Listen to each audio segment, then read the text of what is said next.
Loving Heavenly Father God, we thank you, Father God. We thank you, Father God, for the joy that you have given to us to belong to your family, Father. We thank you, Father God. We thank you, Father God. You have not left us alone, but you have given us your own presence, Father God, your own Holy Spirit, and you have to make us more than conquerors, Father God. To celebrate, Father God, the power of the Holy Spirit, the power of the spoken word, Father God, that as we humbly follow you, walk with you, Father God, we will see victories, Father God. We will see paths open, Father God. We will see your kingdom, Father God, magnified, Father Lord. We thank you, Father. We thank you for bringing us all together to celebrate, Father God, in worship, in praise, in prayer, in thanksgiving, Father God. Your immense love for us, Father. Thank you, Father God. We cover each and every one in the entire service with the precious blood of Jesus. Thank you, Father God. In Jesus' most precious name we pray. Amen. Praise the Lord, church. Praise the Lord. Very warm welcome to you this morning. Let's look to God's word. We're reading from Psalm 28, verse 7. The Lord is my strength and my shield. My heart trusts in him, and he helps me. My heart leaps for joy, and with my song I praise him. Amen. This is King David's word, and I'm reminded many years ago when I think it was the first time I took initiative and went to a youth meeting. This was more than 20 years back when I was in college. And I was very nervous because I'm not an extrovert. I find it very difficult to be in new settings. And I remember there was a statement on the wall. It said, "The hand of God will not lead you where the power of God cannot sustain you." The hand of God will not lead you where the power of God cannot sustain you. And I remember this word. It is not a verse from the Bible, but it is so true. And every verse when I read in the Psalms, it always resonates with the same promise that God, where he leads us, he is able to sustain us. Our situations may not be things we choose, but his hand never lets go of us. In Isaiah 41, verse 13, that is God's promise to us. He says, "For I, the Lord your God, hold your right hand. It is I who say to you, fear not. I am the one who helps you."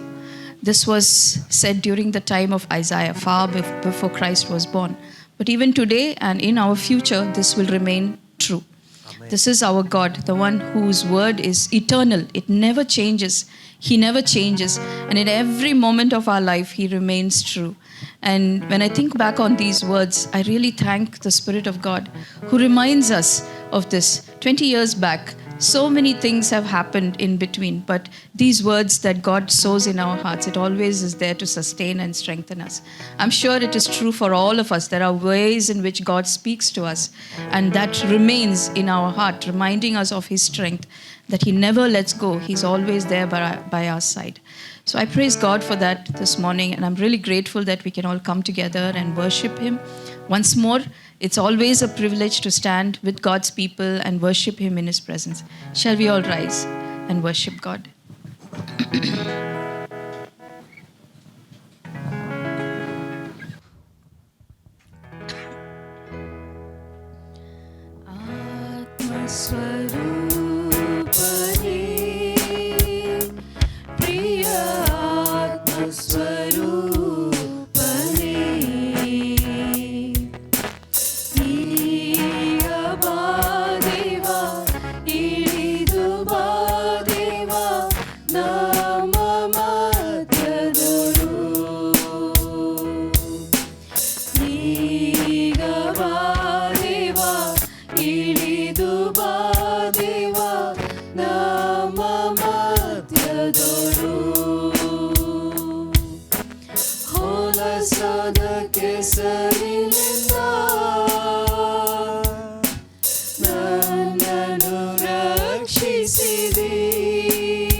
Ah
Sinai ಬೆಟ್ಟದಲ್ಲಿ ಇಳಿದು ಬಂದವನೇ, ಆತ್ಮದಾಹವ ತೀರಿಸಯ್ಯ ಈ ದಿವ್ಯ ಸಮಯದೊಳು. ಆತ್ಮದಾಹವ ತೀರಿಸಯ್ಯ ಈ ದಿವ್ಯ ಸಮಯದೊಳು. ಆತ್ಮಸ್ವರೂಪನೇ, ಪ್ರಿಯ ಆತ್ಮಸ್ವರೂಪನೇ, ಈಗ ಬಾದೇವ ಇಳಿದು ಬಾದೇವ ನಮ್ಮ ಮಧ್ಯದೊಳು. ಈಗ ಬಾದೇವ ಇಳಿದು ಬಾದೇವ ನಮ್ಮ ಮಧ್ಯದೊಳು. ಆತ್ಮನ ವರಗಳಿಂದ ನನ್ನನ್ನು ತುಂಬಿಸಯ್ಯ, ಆತ್ಮನ ವರಗಳಿಂದ ನನ್ನನ್ನು ತುಂಬಿಸಯ್ಯ. ಎದ್ದು ಮಿನುಗಲು ಅಭಿಷೇಕ ಮಾಡಯ್ಯ ಈ ದಿವ್ಯ ಸಮಯದೊಳು. ಎದ್ದು ಮಿನುಗಲು ಅಭಿಷೇಕ ಮಾಡಯ್ಯ ಈ ದಿವ್ಯ ಸಮಯದೊಳು. ಆತ್ಮಸ್ವರೂಪನೇ, ಪ್ರಿಯ ಆತ್ಮಸ್ವರೂಪನೇ, ಈಗ ಬಾದೇವ ಇಳಿದು ಬಾದೇವ ನಮ್ಮ ಮಧ್ಯದೊಳು. ಈಗ ಬಾದೇವ ಇಳಿದು ಬಾದೇವ ನಮ್ಮ ಮಧ್ಯದೊಳು. ನಮ್ಮ ಮಧ್ಯದೊಳು. ನಮ್ಮ ಮಧ್ಯದೊಳು. Oh, loving Lord, we thank you, Lord God, for this time where we can come together, worship you, Lord God. Lord, you cover us under your wings, O Lord God. Amen. You never let go of us, O Lord God. You Yes, never O let Lord. go of us, Yes, O O Lord Lord. God. Yes, O You Lord. hold our right hand, your word says, O Lord God. You are our help, Lord. Amen, You are Jesus. our help. You never change, Lord. Oh, Lord God, we just thank you and we celebrate that you are our God, Lord, that we can come into your Amen. presence, O Lord Yes, God. O Lord. That under your wings, O Lord, we can find refuge. You are a wonderful, wonderful God, O Lord Amen. God. And in you we have all the provisions, Lord Yes, God. Lord. Thank you, All the Jesus. provisions in the past, in the present, and in the future. You are our God, O Lord God. We worship you, we give you glory, and we give you honor, O Lord God, because you are worthy. We thank you, Father. We thank you, Lord Jesus. And we thank you, Holy Spirit, God. We welcome you in our presence, O Lord God. Be honored, be exalted, O Lord God. We love you, Lord. We love you, Lord. We love you, Lord. We love you, Lord. Thank you, Lord. Thank you, Lord. Thank you, Lord. Thank you, Lord. Thank you, Lord. Thank you, Lord. The victory is mine, but the battle is the Lord's. Hosanna, Hosanna. No enemy can stand when his praise goes forth. Hosanna, Hosanna. The victory is mine, but the battle is the Lord's. Hosanna, Hosanna. No enemy can stand when his praise goes forth. Hosanna, Hosanna. When fear and doubt surround you, oh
praise goes forth. Hosanna, Hosanna, Hosanna. He has won the victory. Hosanna over all our enemies. Hosanna, we lift our hands in praise. Hosanna, we will conquer in His name. Hallelujah, the victory is mine, but the battle is the Lord's. Hosanna, Hosanna, no enemy can stand when His praise goes forth. Hosanna, Hosanna, the victory is mine, but the battle is the Lord's. Hosanna, Hosanna, no enemy can stand when His praise goes forth. Hosanna, Hosanna, Hosanna, Hosanna, Hosanna, Hosanna. Dear church, how many of us can testify to God's goodness, for His mercy, for all the victories that He has given to us, and victories that are coming, that are on the way as we stand in the battlefield? Think of the times when we thought that this cannot be won over. Even now, where we feel, I cannot do it, our God is able. The one in us is greater. The one in us is greater. This is His promise to us. And He has promised that He is our help, our refuge in times of trouble. Let us believe and stand on this word. The word of God says the battle belongs to the Lord. He is the one that goes before us as a captain of the armies. We are His soldiers. Let's look to His face. Just look to His face. Our one duty is to look to the commander's face. And believe that the victory is already won. Thank you, Lord Jesus. On the cross, Lord, the greatest victory was won for us, O Lord God. Every ordinance against us was nailed to that cross, Lord God. And we were set free, O Lord, set free. Who the Son of Man sets free is truly free, O Lord God. And we enjoy that freedom, Lord God. We enjoy the privilege of being your children, known by the Most High. We are known by the Most High as His children, O Lord. Thank you, Lord. Thank you, Lord God. We bless you and thank you, O Lord God, for all your goodness, for all your love towards us, O Lord God. We bless you, Lord. Thank you, Jesus. Thank you, Lord. Thank you, Lord. Thank you, Lord. I love you, Lord, for your mercy never fails me. All my days I've been held in your hands. From the moment that I wake up until I lay my head, oh, I will sing of the goodness of God. All my life you have been faithful. All my life you have been so, so good. With every breath that I am able, oh, I will sing of the goodness of God. I love your voice. You have led me through the fire in darkest night. You are close like no other. I've known you as a father. I've known you as a friend. And I have lived in the goodness of God. All my life you have been faithful. All my life you have been so, so good. With every breath that I am able, oh, I will sing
of the goodness of God.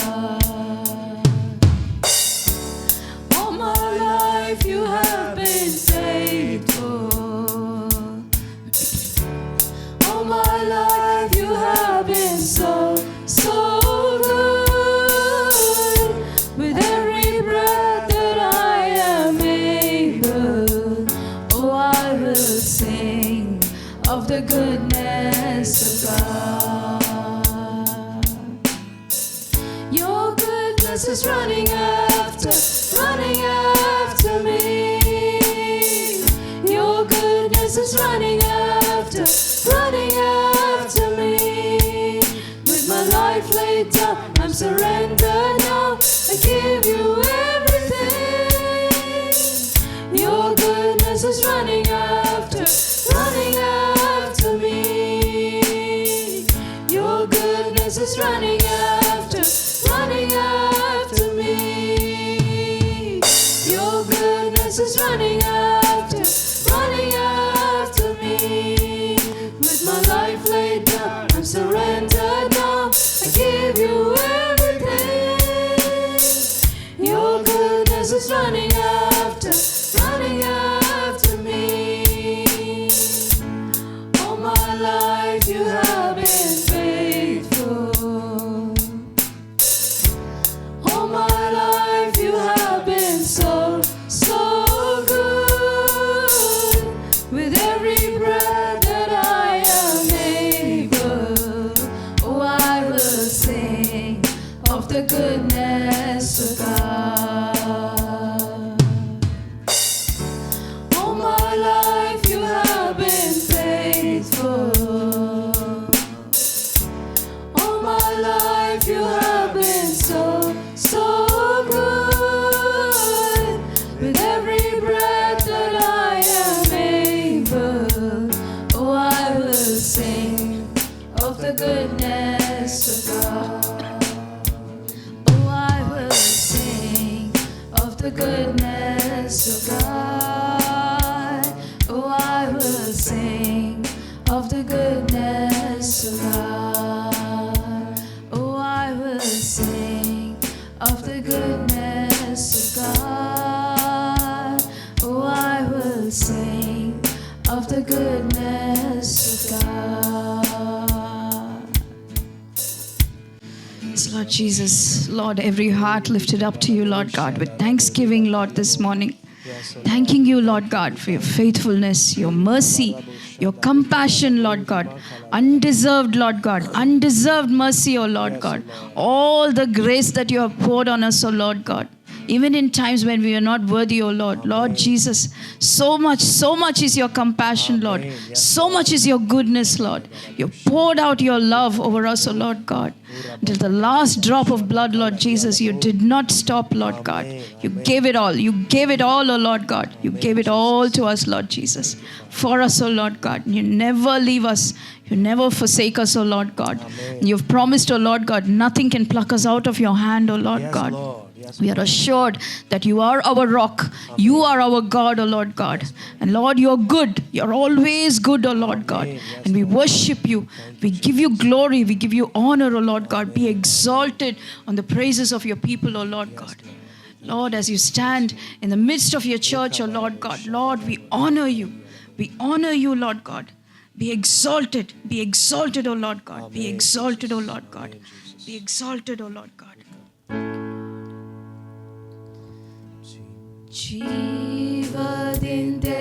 ಜೀವದಿಂದೆದ್ದವನೇ ನಿನ್ನ ಆರಾಧನೆ ಮಾಡುವೆ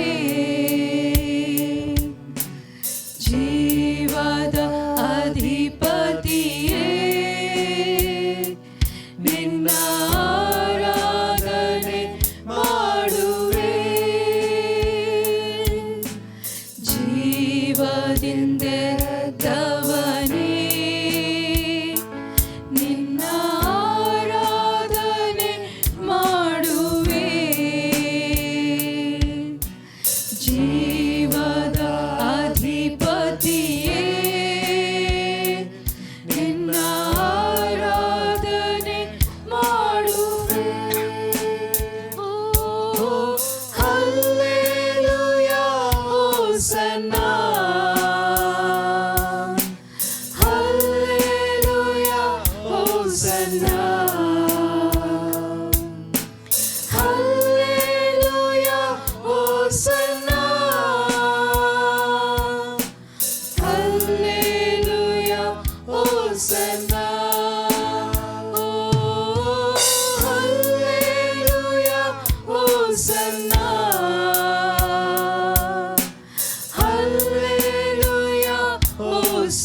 Hosanna.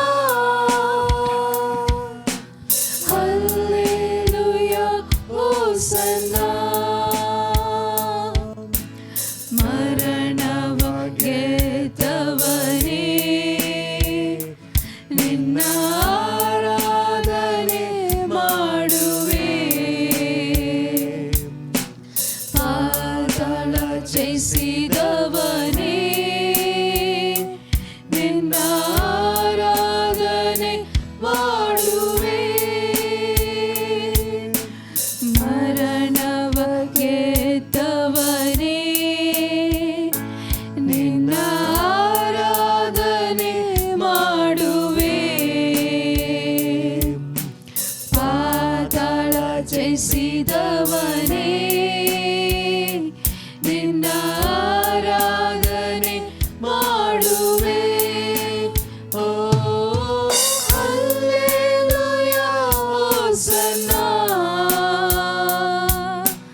Hallelujah, hosanna. Hallelujah, ಹೋಸನ್ನಾ.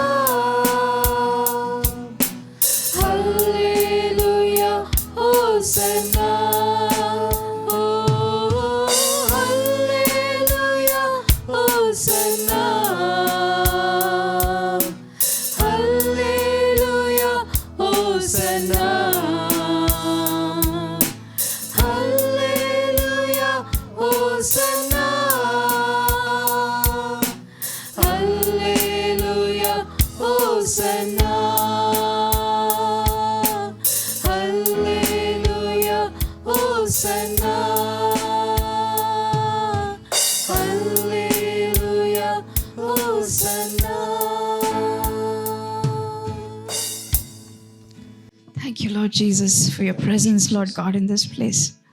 Lord, we thank you, Lord, you are here in our midst, oh Lord God. And Lord, as we sing, oh Lord God, we just sing to you, Lord Jesus, because no one else is worthy, oh Lord God. You're the God of resurrection, Lord God. Who can we compare you with, oh Lord God? Is there anyone who can be compared to you, our God and Lord, the God, the King of the universe, oh Lord God, and our loving Lord, our good God, the God who loves us as the apple of his eye. Thank you, Lord God, for calling each one of us, oh Lord God. As your word promises, oh Lord God, you have called each one, you have chosen each one, oh Lord God, ordained us, oh Lord God, that we may bear fruit for you in abundance, fruit that will last, oh Lord God, that will bring joy to you, Lord God. Lord, we pray for a fresh anointing this morning, oh Lord God, as we stand in your presence, for Lord God. As we stand in your presence, O Lord God, for every child, O Lord God, for every man, for every woman in this place, O Lord God, Lord, touch us. Anoint us, O Lord God. Anoint us to continue after you, O Lord God, not turning to the right or to the left, listening to that still small voice, O Lord God, doing as you please in our life, O Lord God, in every step, O Lord God, in every step. Thank you for the gift of your Spirit within us, O Lord God.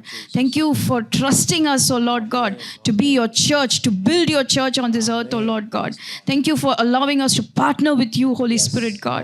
Lord, we bless you and we thank you. We pray, O Lord, what you desire of us to be that spotless, blemish-free bride. We will be that, O Lord. We will be that, O Lord God. Lord, we will bring you joy. We will please you, Lord God, in all that we do, in all that we do, in all that we are, in all that we are, O Lord God. We will be what you want us to be, O Lord God, as salt and light where you have placed us, Father. We thank you, Lord. We love you, Lord God. We adore your presence, Lord. We adore your presence. Thank you for being here in our midst, O Lord God. Lord, we give the rest of the time into your hands, Lord God. May your name be exalted in every heart in this place, O Lord God. May all that you desire be accomplished in this place. In Jesus' name we pray. Amen. Amen. Praise the Lord. Shall we bow our heads in prayer? Father God, we thank you, Lord.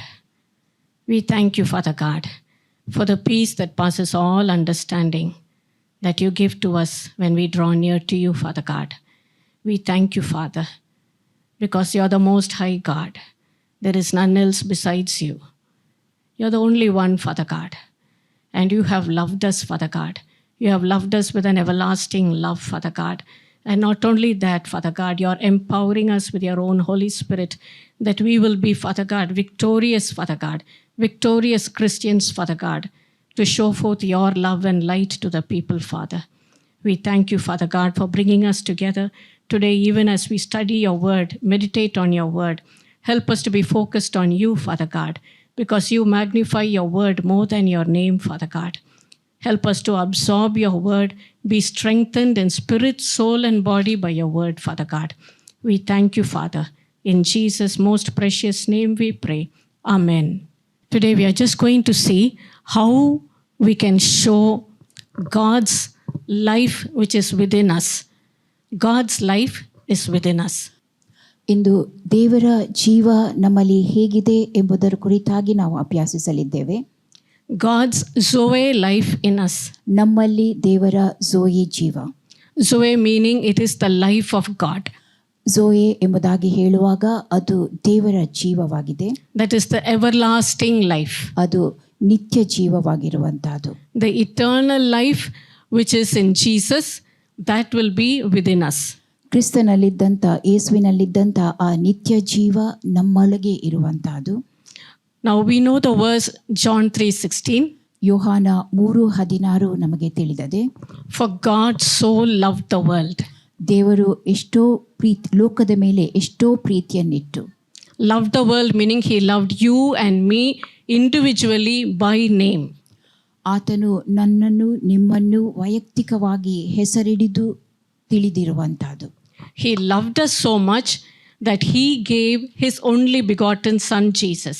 ಆತನು ನಮ್ಮನ್ನು ಅದು ಎಷ್ಟೋ ಹೆಚ್ಚಾಗಿ ಪ್ರೀತಿಸಿ ತನ್ನ ಒಬ್ಬನೇ ಮಗನಾದ ಯೇಸುವನ್ನ ನಮಗಾಗಿ ಕೊಟ್ಟಿರುವಂತಹದ್ದು. And Jesus, he was the word God who was in the beginning with God. ಯೇಸುವು ಆರಂಭದಲ್ಲಿ ದೇವರೊಂದಿಗೆ ವಾಕ್ಯವೆಂಬ ರೀತಿಯಲ್ಲಿ ಇದ್ದಿರುವಂತಹದ್ದು. He was with God and everything that was made has been made by him, for him, through him. ಆತನು ದೇವರೊಂದಿಗೆ ಇದ್ದನು ಮತ್ತು ಆತನಿಂದ ಉಂಟಾದುದೆಲ್ಲವೂ ಆತನಿಗಾಗಿಯೂ ಆತನಿಂದಲೂ ಉಂಟಾಗಿರುವಂತಹದ್ದಾಗಿದೆ. So that word God became a human baby and was called Jesus. ಆ ವಾಕ್ಯವೆಂಬಾತನು ಮಾನವ ರೂಪವನ್ನು ತಾಳಿ ಯೇಸು ಎಂಬುದಾಗಿ ಕರೆಯಲ್ಪಟ್ಟಿರುವಂತಹದ್ದು. He had to suffer the punishment of our sins. ನಮ್ಮ ಪಾಪಕ್ಕೆ ದೊರಕಬೇಕಾದಂತಹ ಶಿಕ್ಷೆಯನ್ನು ಆತನು ಅನುಭವಿಸಿರುವಂತಹದ್ದು. The punishment of the sins of all the people in the world. ಲೋಕದಲ್ಲಿರುವ ಎಲ್ಲಾ ಜನರ ಶಿಕ್ಷೆಯನ್ನು ಆತನು ಅನುಭವಿಸಿರುವಂತಹದ್ದು. And then he has to redeem them from the power of sin and Satan. ಮತ್ತು ಸೈತಾನನಿಂದಲೂ ಪಾಪದ ಬಲದಿಂದಲೂ ಅವರನ್ನು ಬಿಡುಗಡೆಗೊಳಿಸಬೇಕಾಗಿದ್ದುದು. That was the desire of God. All people should be redeemed, should be cut off from the connection of Satan and sin. ಎಲ್ಲಾ ಜನರು ಸೈತಾನ ಹಾಗೂ ಪಾಪದ ಬಲದಿಂದ ಬಿಡುಗಡೆ ಹೊಂದುವಂತಹದ್ದು, ಬೇರ್ಪಡುವಂತಹದ್ದು. So Jesus died and then he rose again from the dead. ಯೇಸು ಕ್ರಿಸ್ತನು ಸತ್ತ ಒಳಗಿಂದ ಜೀವಿತನಾಗಿ ಎದ್ದು ಬಂದನು. Because he rose again from the dead, he is called the Son of God. ಆತನು ಸತ್ತ ಒಳಗಿಂದ ಎದ್ದು ಬಂದ ನಿಮಿತ್ತವಾಗಿ ದೇವಕುಮಾರನು ಎಂಬುದಾಗಿ ಕರೆಯಲ್ಪಟ್ಟನು. That is something unique only Jesus has experienced in this world. He died, he gave up his own spirit, and he rose again from the dead, and he appeared to the disciples and to people, and now he is ascended and seated with God the Father.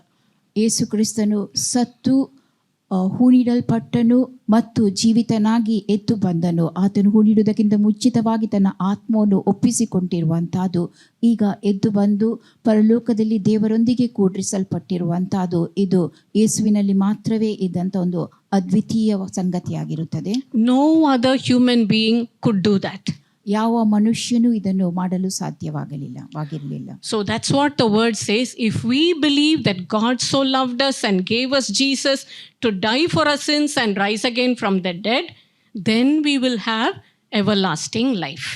ಯೇಸು ಕ್ರಿಸ್ತನನ್ನ ದೇವರು ಈ ಲೋಕಕ್ಕೆ ಕಳುಹಿಸಿಕೊಟ್ಟು ಆತನು ಮಾನವರ ಪಾಪಕ್ಕೋಸ್ಕರವಾಗಿ ಸಾಯಲ್ಪಟ್ಟು ಸತ್ತು ಜೀವಿತನಾಗಿ ಎದ್ದು ಬಂದಿದ್ದಾನೆ ಎಂಬುದಾಗಿ ನಾವು ನಂಬುವಂಥ ವೇಳೆಯಲ್ಲಿ ಆ ನಿತ್ಯ ಜೀವವು ನಮಗೆ ಕೊಡಲ್ಪಟ್ಟಿರುವಂತಹದ್ದು.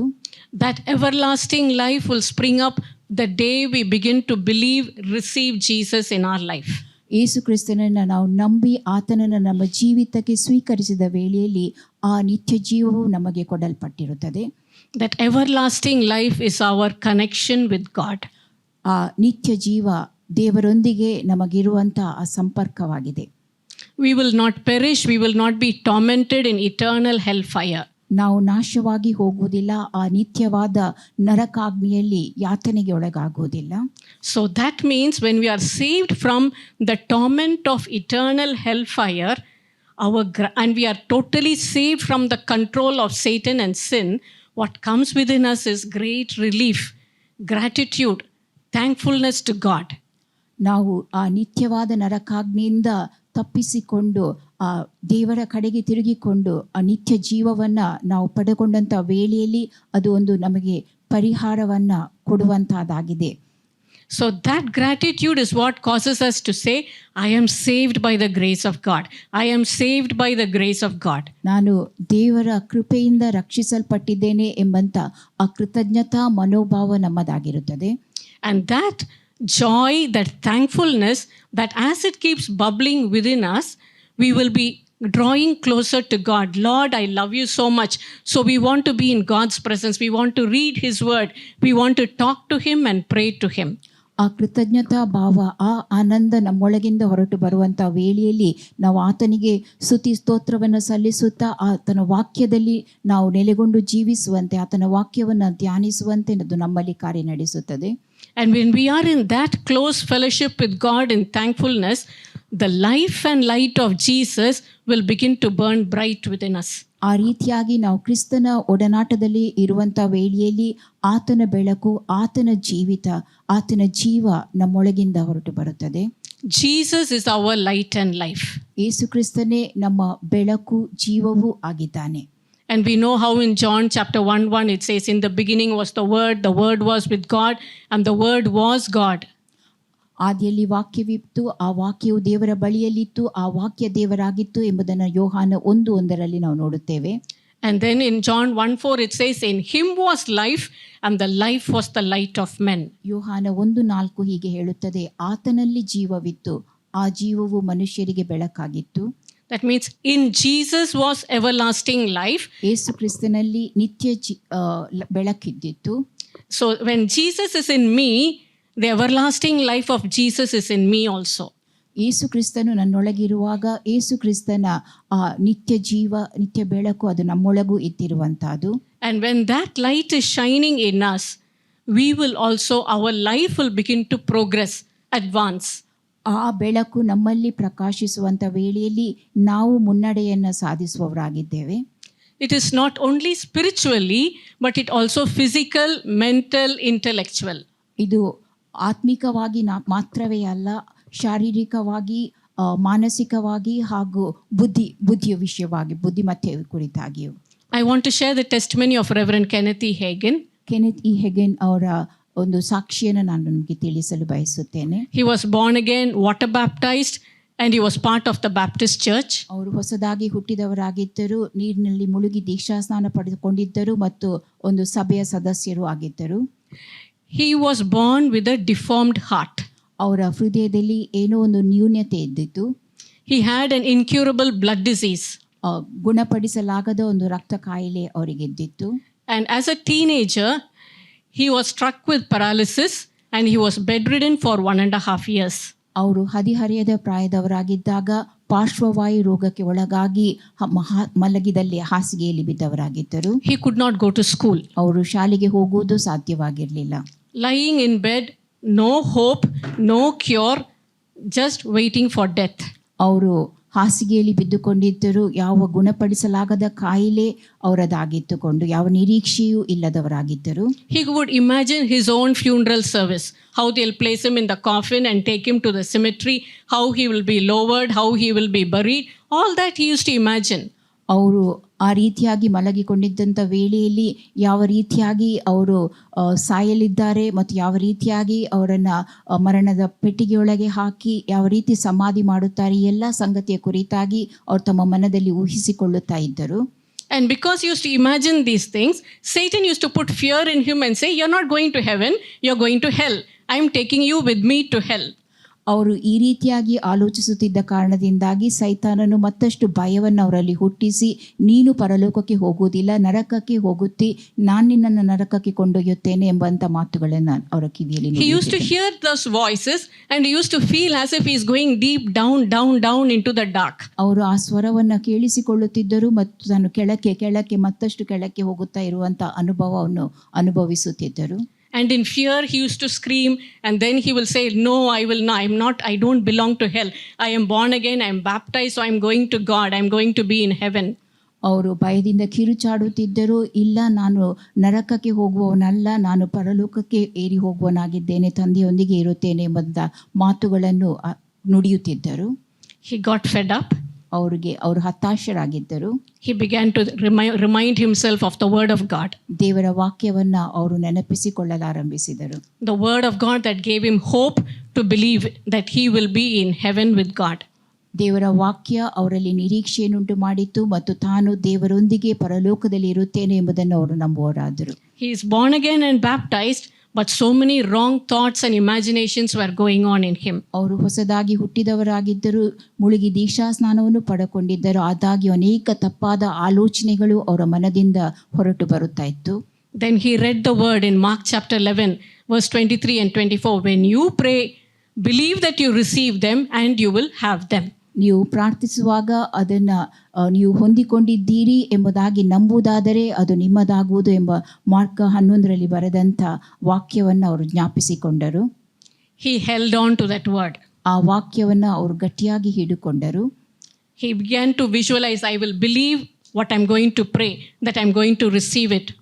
ನಾನು ಯಾವ ವಿಷಯಕ್ಕಾಗಿ ಪ್ರಾರ್ಥಿಸುತ್ತೇನೋ ಅದನ್ನು ನಂಬುತ್ತೇನೆ ಮತ್ತು ಅದನ್ನು ಹೊಂದಿಕೊಳ್ಳುತ್ತೇನೆ ಎಂಬುದಾಗಿ ಅವರು ಭಾವಿಸಿಕೊಂಡರು. And he began to pray for what seemed impossible. I must become well.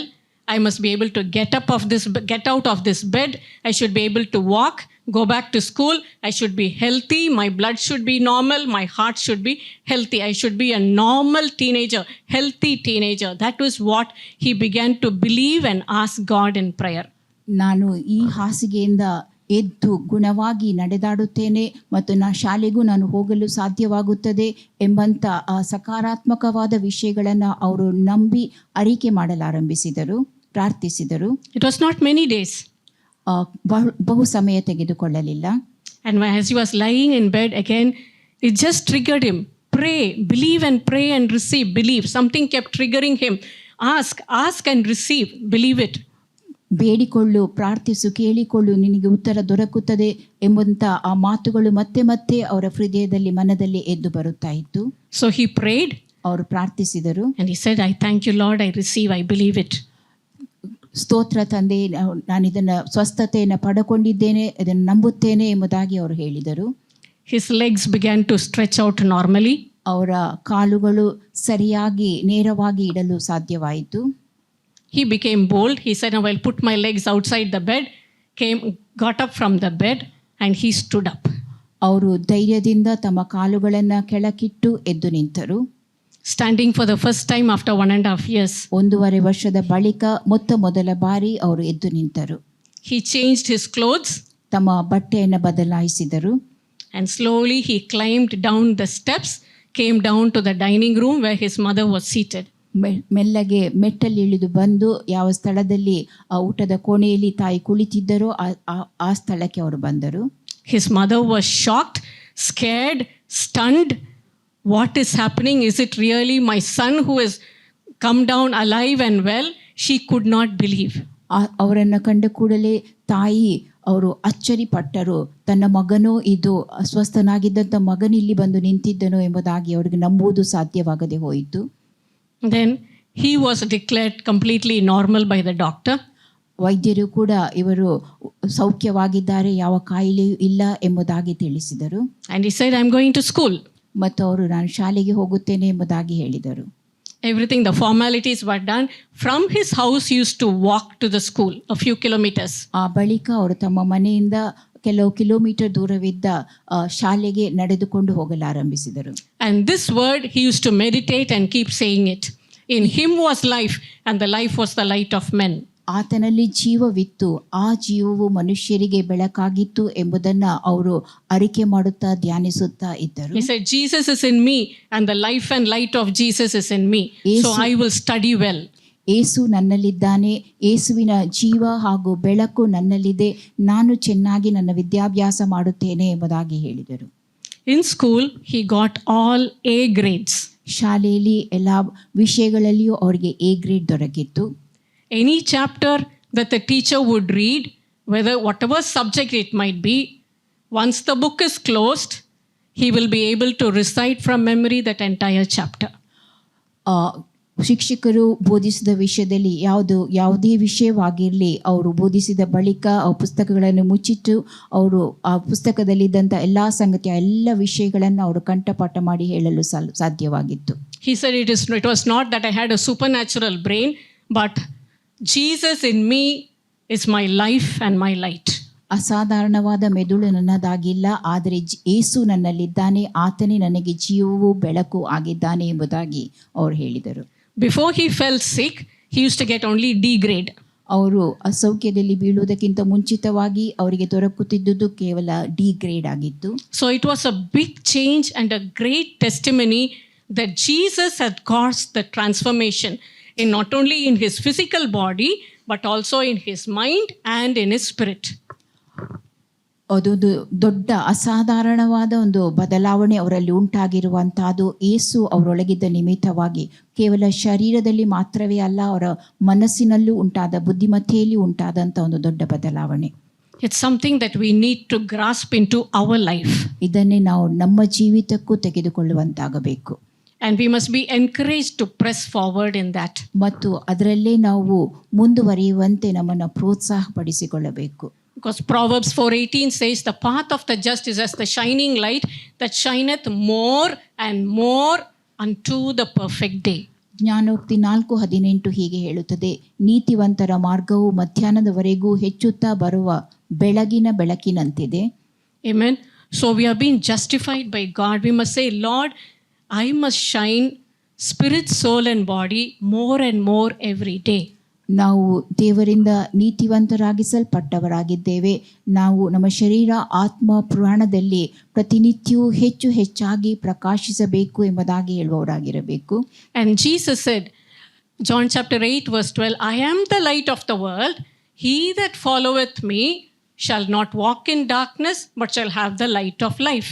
ಏಸು ಹೇಳಿದ್ದು, ನಾನೇ ಲೋಕಕ್ಕೆ ಬೆಳಕು, ನನ್ನನ್ನು ಅನುಸರಿಸುವವನು ಕತ್ತಲೆಯಲ್ಲಿ ನಡೆದೆ ಜೀವ ಕೊಡುವ ಬೆಳಕನ್ನು ಹೊಂದಿದವನಾಗಿರುವನು ಎಂದು. So the only instruction that Jesus is giving here is, he said, he who follows me will have the light of life. ಏಸು ಕೊಡುವ ಒಂದೇ ಒಂದು ಸಲಹೆ, ನನ್ನನ್ನು ಅನುಸರಿಸುವವನು ಕತ್ತಲೆಯಲ್ಲಿ ನಡೆಯದೆ ಜೀವ ಕೊಡುವ ಬೆಳಕನ್ನು ಹೊಂದಿದವನಾಗಿರುವನೆಂದು. That means to follow Jesus is to know his word, obey his word and go behind him. ಯೇಸುವನ್ನು ಅನುಸರಿಸುವುದೆಂದಲೇ ಆತನ ಮಾತನ್ನು ತಿಳಿದವರಾಗಿರಬೇಕು ಮತ್ತು ಆತನನ್ನು ಪ್ರತಿನಿತ್ಯವೂ ಹಿಂಬಾಲಿಸುವವರಾಗಿರಬೇಕು. Today we are going to see one example from Simon Peter, the apostle of Jesus. ಯೇಸು ಕ್ರಿಸ್ತನ ಅಪೊಸ್ತಲನಾದ Simon ಪೇತ್ರನ ಕುರಿತಾಗಿ ಒಂದು ಉದಾಹರಣೆಯನ್ನು ಇಂದು ನಾವು ಕೇಳಲಿದ್ದೇವೆ. You know, Simon Peter, he was illiterate fisherman. Simon ಪೇತ್ರನು ವಿದ್ಯೆಯನ್ನು ಪಡೆಯದೇ ಇದ್ದಂಥ ಒಬ್ಬ ಬೆಸ್ತನಾಗಿದ್ದನು. Very simple, outspoken. ಅವನು ಸರಳ ವ್ಯಕ್ತಿಯಾಗಿದ್ದನು, ಇದ್ದಂತೆ ಮಾತನಾಡುವವನಾಗಿದ್ದನು. Straight forward. ನೇರ ನುಡಿ. Impulsive, emotional. ಭಾವುಕನಾದ ವ್ಯಕ್ತಿಯಾಗಿದ್ದನು, ಆವೇಶಕ್ಕೊಳಗಾಗುವನು. When he met Jesus, ಆತನು ಯೇಸುವನ್ನು ಸಂಧಿಸಿದಾಗ Jesus said, follow me. ಯೇಸು ಆತನಿಗೆ ಹೇಳಿದ್ದು, ನನ್ನನ್ನು ಹಿಂಬಾಲಿಸು ಎಂಬುದಾಗಿ. Jesus one day told Peter, I want to stand in your boat and preach. So Peter gave him the place. After preaching, Jesus told him, cast your net on the launch into the deep, cast your net. He caught an entire big catch of fish. ಯೇಸು ಆತನಿಗೆ ಹೇಳಿದ್ದು, ನಾನು ನಿನ್ನ ದೋಣಿಯಲ್ಲಿ ಕುಳಿತು ಬೋಧಿಸಬೇಕೆಂಬುದಾಗಿ. ಪೇತ್ರನು ಆ ದೋಣಿಯನ್ನು ಬಿಟ್ಟುಕೊಟ್ಟನು ಮತ್ತು ಯೇಸು ಬೋಧಿಸಿದ ಬಳಿಕ ಪೇತ್ರನು ಬಲೆಯನ್ನು ನೀರಿಗೆ ಹಾಕಿದಂಥ ವೇಳೆಯಲ್ಲಿ ಬಹಳಷ್ಟು ಮೀನುಗಳು ಆತನಿಗೆ ದೊರಕಿದ್ದವು. The first reaction of Peter was, Lord, depart from me, I am a sinful man. ಪೇತ್ರನ ಮೊದಲ ಪ್ರತಿಕ್ರಿಯೆ, ಯೇಸುವೆ ನನ್ನನ್ನು ಬಿಟ್ಟು ತೊಲಗು, ನಾನೊಬ್ಬ ಪಾಪಿ ಎಂಬುದಾಗಿ. How did that reaction come? ಆ ಪ್ರತಿಕ್ರಿಯೆ ಹೇಗೆ ಬಂದಿತ್ತು? Tender heart. ಮೃದುವಾದ ಹೃದಯ. This man, I gave him just a space to stand, and now he has blessed me with so much fish. Lord, I am not worthy. ಈ ಮನುಷ್ಯನು ಬೋಧಿಸುವುದಕ್ಕೋಸ್ಕರವಾಗಿ ನಾನು ಸ್ವಲ್ಪ ಸ್ಥಳವನ್ನು ಬಿಟ್ಟುಕೊಟ್ಟೆ, ಆದರೆ ಆತ ನನ್ನನ್ನು ಎಷ್ಟೋ ಹೆಚ್ಚಾಗಿ ಆಶೀರ್ವದಿಸಿದನಲ್ಲ, ನಾನು ಇದಕ್ಕೆ ಯೋಗ್ಯನಲ್ಲ ಎಂಬುದಾಗಿ ಆತನು ಭಾವಿಸಿಕೊಂಡ. ಆತನನ್ನು He was open, frank. ಆತನು ನೇರವಾಗಿ ನುಡಿದಿರುವಂತಹದ್ದು. And Jesus said, I will make you fishers of men. ಯೇಸು ಆತನಿಗೆ ಹೇಳಿದ್ದು, ಮನುಷ್ಯರನ್ನು ಹಿಡಿಯುವ ಬೆಸ್ತನನ್ನಾಗಿ ನಿನ್ನನ್ನು ಮಾಡುವೆನು ಎಂಬುದಾಗಿ. He only said, follow me. ನನ್ನನ್ನು ಹಿಂಬಾಲಿಸು ಎಂಬುದಾಗಿ ಮಾತ್ರವೇ. So he left the fishing net, followed Jesus. ಆತನು ಆ ಮೀನು ಹಿಡಿಯುವ ಬಲೆಯನ್ನು ಬಿಟ್ಟು ಯೇಸುವನ್ನ ಹಿಂಬಾಲಿಸಿದನು. Jesus went to his house, healed his mother-in-law who was sick. ಯೇಸು ಆತನ ಮನೆಗೆ ಹೋದನು ಮತ್ತು ಅಸ್ವಸ್ಥಲಾಗಿದ್ದಂಥ ಪೇತ್ರನ ಅತ್ತೆಯನ್ನು ಗುಣಪಡಿಸಿದನು.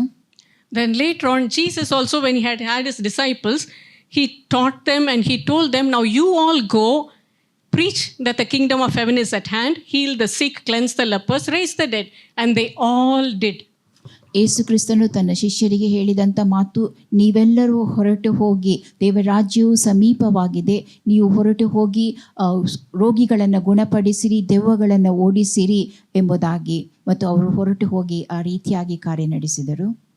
Then after doing all that, then we see, then in Matthew chapter 14, we see that Jesus feeds the 5,000 people. After feeding the 5,000, they gather the fragments in 12 baskets. He literally pushes the disciples, tells them, get into the boat, cross the other side. ಮತ್ತಾಯ 14ರಲ್ಲಿ ಆತನು 5,000 ಜನರಿಗೆ ಊಟಕ್ಕೆ ಬಡಿಸಿದ ಬಳಿಕ 12 ಬುಟ್ಟಿಯಲ್ಲಿ ರೊಟ್ಟಿಯ ತುಂಡುಗಳು ಉಳಿದಿರುವಂತಹದ್ದು.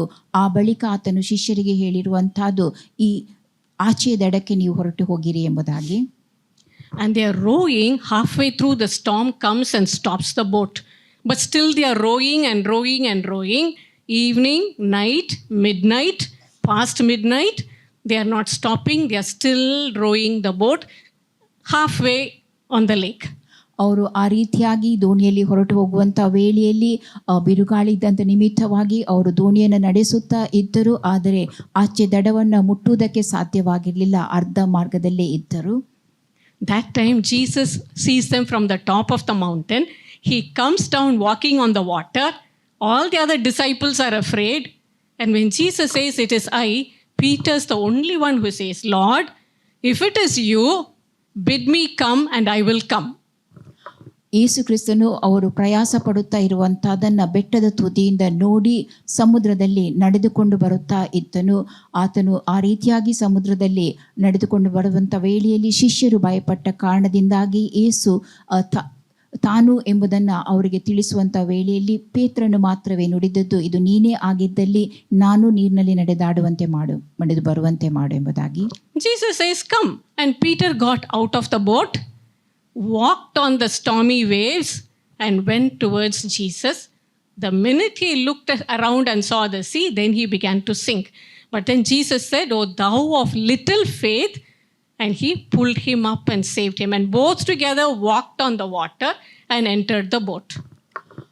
ಯೇಸು ಪೇತ್ರನಿಗೆ ತಿಳಿಸಿದ್ದು ಬಾ ಎಂಬುದಾಗಿ. ಅಂಥ ಸಮಯದಲ್ಲಿ ಪೇತ್ರನು ದೋಣಿಯಿಂದ ಹೊರಕ್ಕೆ ಬಂದು ನೀರಿನ ಮೇಲೆ ನಡೆಯಲಾರಂಭಿಸಿದನು. ಆದರೆ ಯಾವ ವೇಳೆಯಲ್ಲಿ ಆತನು ಸುತ್ತಲಿರುವ ವಾತಾವರಣವನ್ನು ಕಂಡನೋ ಭಯಪಟ್ಟನೋ, ಆ ವೇಳೆಯಲ್ಲಿ ಆತನು ಮುಳುಗುತ್ತಿರುವಂಥ ವೇಳೆಯಲ್ಲಿ ಯೇಸು ಆತನ ಕೈ ಹಿಡಿದು ಹೇಳಿದ ಮಾತು, ಎಲ್ಲ ಅಲ್ಪ ನಂಬಿಕೆಯುಳ್ಳ ವ್ಯಕ್ತಿ ಎಂಬುದಾಗಿ. ಆ ಬಳಿಕ ಅವರಿಬ್ಬರು ನಡೆದುಕೊಂಡು ದೋಣಿಯೊಳಗೆ ಮತ್ತೆ ಹೋಗಿರುವಂಥದ್ದು. He has believed Jesus. He has left everything and is following Jesus. And at the same time, there are ups and downs. ಆತನು ಯೇಸುವಲ್ಲಿ ನಂಬಿಕೆ ಇಟ್ಟು ಎಲ್ಲವನ್ನು ತೊರೆದು ಬಿಟ್ಟು ಯೇಸುವನ್ನು ಹಿಂಬಾಲಿಸುತ್ತಾ ಇದ್ದನು. ಅಂಥ ವೇಳೆಯಲ್ಲಿಯೂ ವಿಷಯಗಳು ಸಂಗತಿಗಳು ಮೇಲೆ ಕೆಳಕಾಗುತ್ತಿರುವಂಥದ್ದನ್ನು ನಾವು ನೋಡುತ್ತೇವೆ. Even when we follow Jesus, when we see the storms of life, suddenly we become afraid and we tend to fall down. But only thing is, when we stretch our hands, Jesus is there to lift us up. ನಾವು ಕೂಡ ಅದೇ ರೀತಿಯಾಗಿ ಯೇಸುವನ್ನು ಸ್ವೀಕರಿಸಿ ಆತನನ್ನು ಹಿಂಬಾಲಿಸುವಂಥ ವೇಳೆಯಲ್ಲಿ ಜೀವಿತದ ಬಿರುಗಾಳಿಗಳು ಜೀವನದಲ್ಲಿ ಬಂದೊದಗುವಂಥ ವೇಳೆಯಲ್ಲಿ ನಮ್ಮ ನಂಬಿಕೆಯು ಕುಂದಿ ಹೋಗಿ ನಾವು ಕೆಳಕ್ಕೆ ಇಳಿಯಲು ಆರಂಭಿಸುತ್ತೇವೆ, ಹಿಂಜರಿಯುವವರಾಗಿರುತ್ತೇವೆ. ಆದರೆ ಯೇಸುವಿಗೆ ನಮ್ಮ ಪರಿಸ್ಥಿತಿಯನ್ನು ಒಪ್ಪಿಸಿಕೊಡುವಂಥ ವೇಳೆಯಲ್ಲಿ ಆತನು ನಮ್ಮನ್ನು ಮೇಲಕ್ಕೆತ್ತುವವನಾಗಿದ್ದಾನೆ. Why do we fall down like Peter? O thou of little faith. Because we have little faith. ಯಾಕಾಗಿ ನಾವು ಪೇತ್ರನಂತೆ ಬಿದ್ದು ಹೋಗುತ್ತೇವೆ? ಕಾರಣ ನಮ್ಮ ನಂಬಿಕೆಯು ಪೇತ್ರನಂತೆ ಅಲ್ಪವಾಗಿರುವಂತಹದ್ದು. And the only way is to build up faith. ನಂಬಿಕೆಯನ್ನು ಹೆಚ್ಚಿಸಿಕೊಳ್ಳಲಿರುವಂಥ ಒಂದೇ ಒಂದು ಮಾರ್ಗ. How do we build up faith? By reading on the word of God, eating the word of God, strengthening our spirit and soul with more food of the word of God. ದೇವರ ವಾಕ್ಯವನ್ನು ಓದುವುದರಿಂದ, ಆ ವಾಕ್ಯವನ್ನು ಸೇವಿಸುವುದರಿಂದ ನಾವು ಬಲಗೊಳ್ಳುವಂಥದ್ದು, ನಮ್ಮ ಆತ್ಮವನ್ನು ಬಲಗೊಳಿಸುವಂಥದ್ದು. And after eating the word of God, we obey the word of God. ದೇವರ ವಾಕ್ಯವನ್ನು ನಾವು ಸೇವಿಸಿದ ಬಳಿಕ ಆ ವಾಕ್ಯಕ್ಕೆ ನಾವು ವಿಧೇಯರಾಗುವಂಥದ್ದು. If only we are eating the word of God, we will be becoming fatter and fatter, but we won't be able to walk. ನಾವು ದೇವರ ವಾಕ್ಯವನ್ನು ಸೇವಿಸುತ್ತಾ ಮಾತ್ರವೇ ಹೋದಲ್ಲಿ ನಾವು ಪುಷ್ಟಿಯಾಗುತ್ತಾ ಹೋಗುತ್ತೇವೆ, ನಡೆದಾಡಲು ಸಾಧ್ಯವಾಗುವುದಿಲ್ಲ. So but when we begin to obey the word of God, then we are healthy, we are able to follow Jesus. ನಾವು ದೇವರ ವಾಕ್ಯಕ್ಕೆ ವಿಧೇಯರಾಗಿರುವಂಥ ವೇಳೆಯಲ್ಲಿ ಆರೋಗ್ಯದಿಂದಿದ್ದುಕೊಂಡು ಯೇಸುವನ್ನು ಹಿಂಬಾಲಿಸಲು ಸಾಧ್ಯವಾಗುತ್ತದೆ. After this experience of walking on the water, when they are in the town of Caesarea Philippi, that time Jesus asked them the question, who do you say that I am? ಈ ನೀರಿನಲ್ಲಿ ನಡೆದಾಡುವ ಅನುಭವವನ್ನು ಹೊಂದಿದ ಬಳಿಕ ಸಿಸೇರಿಯಾ ಫಿಲಿಪಿಯಲ್ಲಿ ಯೇಸು ಶಿಷ್ಯರಿಗೆ ಪ್ರಶ್ನಿಸಿದ್ದು, ಮನುಷ್ಯಕುಮಾರನು ಯಾರು ಎಂಬುದಾಗಿ ನೀವು ಭಾವಿಸುತ್ತೀರಿ ಎಂಬುದಾಗಿ. And immediately Peter says, you are Christ, you are the Son of the living God. ಕೂಡಲೇ ಪೇತ್ರನು ಹೇಳಿದ್ದು, ನೀನು ಬರಬೇಕಾಗಿರುವ ಕ್ರಿಸ್ತನು ಜೀವ ಸ್ವರೂಪನಾದ ದೇವರ ಕುಮಾರನು ಎಂಬುದಾಗಿ. It is something astounding for a Jewish person to call another human being with faith, saying, you are the Son of the living God, you are the Messiah. ಯೆಹೂದ್ಯರಲ್ಲಿ ಒಬ್ಬನು ಯೇಸು ಕ್ರಿಸ್ತನನ್ನು ನೀನು ದೇವಕುಮಾರನು ಬರಬೇಕಾದಂಥ ಮೆಸ್ಸಿಯನು ಎಂಬುದಾಗಿ ಕರೆಯುವಂಥದ್ದು ಒಂದು ಅಸಾಧಾರಣವಾದ ಸಂಗತಿಯಾಗಿತ್ತು. And Jesus said, it is my heavenly Father who has given this revelation to you. ಪರಲೋಕದಲ್ಲಿರುವ ನನ್ನ ತಂದೆ ಇದನ್ನು ನಿನಗೆ ಪ್ರಕಟಪಡಿಸಿದ್ದಾನೆ ಎಂಬುದಾಗಿ ಯೇಸು ಆತನಿಗೆ ಹೇಳುತ್ತಾನೆ. The same way our heavenly Father has given us the revelation about Jesus, and we have believed and received Jesus as the Son of the living God, as the Christ. ಅದೇ ರೀತಿಯಾಗಿ ಪರಲೋಕದ ದೇವರು ನಮಗೂ ಕೂಡ ಒಂದು ಪ್ರಕಟಣೆಯನ್ನು ನೀಡಿದ್ದಾನೆ, ಆತನೇ ದೇವಕುಮಾರನು ಎಂಬುದಾಗಿ ನಾವು ಸ್ವೀಕರಿಸಿ ಆತನ ಮೇಲೆ ನಂಬಿಕೆ ಇಡುವಂತೆ ಮಾಡಿರುತ್ತಾನೆ. Darkness cannot prevail against us. ನಮ್ಮ ವಿರುದ್ಧವಾಗಿ ಕತ್ತಲು ಜಯ ಸಾಧಿಸಲು ಸಾಧ್ಯವಿಲ್ಲ. And what we need to do is we should hold on to Jesus, grow stronger, and not yield to any carnal emotion. ನಾವು ಯೇಸುವನ್ನು ಗಟ್ಟಿಯಾಗಿ ಹಿಡಿದುಕೊಂಡು ಅಲುಗಾಡದೆ ಯಾವುದೇ ಪ್ರಾಪಂಚಿಕ ಸಂಗತಿಗಳ ವಿಷಯದಲ್ಲಿ ನಾವು ಸೋತು ಹೋಗಕೂಡದು. Because the very next moment Peter was telling Jesus, you must not suffer, you must not die, you should not die, go through all that suffering. So Jesus said, get thee behind me, Satan. Why? When our carnal feelings interfere with the will of God, that is when Satan is hindering our light. ಪೇತ್ರನು ಯೇಸುವಿಗೆ ಹೇಳಿದ್ದು, ನೀನು ಬಾಧೆ ಪಡಕೂಡದು, ನೀನು ಸಾಯಕೂಡದು ಎಂಬುದಾಗಿ. ಅಂತಹ ಸಮಯದಲ್ಲಿ ಯೇಸು ಆತನನ್ನು ಗದರಿಸಿ ನನ್ನನ್ನು ತೊಲಗು ಎಂಬುದಾಗಿ ಹೇಳಿರುವಂತಹದ್ದು. ನಮ್ಮ ಶಾರೀರಿಕ ಭಾವನೆಗಳು ದೇವರ ಕಾರ್ಯದ ಮಧ್ಯೆ ಪ್ರವೇಶಿಸಕೂಡದು. And after this we see how Peter was with Jesus in the Mount of Transfiguration. ಆ ಬಳಿಕ ಯಾವ ರೀತಿಯಾಗಿ ಯೇಸು ಆ ರೂಪಾಂತರ ಬೆಟ್ಟದಲ್ಲಿ ಯೇಸುವಿನೊಂದಿಗೆ ಇದ್ದನು ಎಂಬುದನ್ನು ನಾವು ಬಲ್ಲವರಾಗಿದ್ದೇವೆ. His life is progressing. ಆತನ ಜೀವಿತ ಅದು ಮುಂದೆ ಸಾಗುತ್ತಾ ಇತ್ತು. But then again there is a fall. ಆದರೆ ಮತ್ತೆ ಆತನು ಬಿದ್ದು ಹೋಗಿರುವಂತಹದನ್ನು ನಾವು ನೋಡುತ್ತೇವೆ. In Matthew 26, in the compound of the high priest's house, Peter denies that he has anything to do with Jesus. ಮತ್ತಾಯ 26ನೇ ಅಧ್ಯಾಯದಲ್ಲಿ ಮಹಾಯಾಜಕನ ಮನೆಯಲ್ಲಿ ಯೇಸುವನ್ನು ತಾನು ಅರಿಯೇನು ಎಂಬುದಾಗಿ ಪೇತ್ರನು ಆತನ ಕುರಿತಾಗಿ ಅಲ್ಲಗಳೆದಿರುವಂತಹದನ್ನು ನೋಡುತ್ತೇವೆ. Because all the people are against Jesus, that he is a blasphemer, he should be put to death. So in that situation, Peter did not have the strength to say, I know Jesus, I believe, I am a follower of Jesus. He did not have the strength. ಅಲ್ಲಿದ್ದ ಎಲ್ಲ ಜನರು ಯೇಸುವಿಗೆ ವಿರೋಧಿಗಳಾಗಿದ್ದರು. ಆತನು ದೇವದೂಷಕನು ಎಂಬುದಾಗಿ ಆತನ ಮೇಲೆ ಆರೋಪ ಹೊರಿಸುತ್ತಿದ್ದರು. ಅಂಥ ಸಮಯದಲ್ಲಿ ಪೇತ್ರನು ಆತನ ಕುರಿತಾಗಿ ಸಾಕ್ಷಿ ನುಡಿಯಲು ಸಾಧ್ಯವಾಗದೆ ಆತನನ್ನು ಅಲ್ಲಗಳೆದಿರುವಂತಹದ್ದು. But only thing in John chapter 21, after Jesus rose again from the dead, the third time when he appeared on the sea of Tiberias, on the shores of Tiberias, that time he spoke to Peter. ಯೇಸು ಕ್ರಿಸ್ತನು ಜೀವಿತನಾಗಿ ಎದ್ದು ಬಂದಂಥ ಬಳಿಕ ಯೋಹಾನ 21ನೇ ಅಧ್ಯಾಯದಲ್ಲಿ ಟಿಬೇರಿಯಾದ ಸಮುದ್ರದ ತೀರದಲ್ಲಿ ಆತನು ಯೇಸು ಕ್ರಿಸ್ತನು ಪೇತ್ರನೊಂದಿಗೆ ಮಾತನಾಡಿದ್ದನು.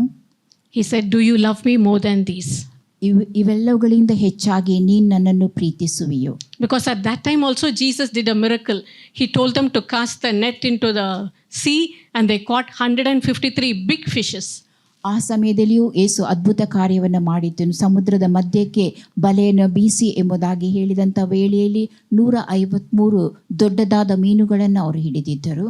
At that time Peter knew the one who is speaking from the shore is Jesus. He jumps into the sea and he girds his cloth around him.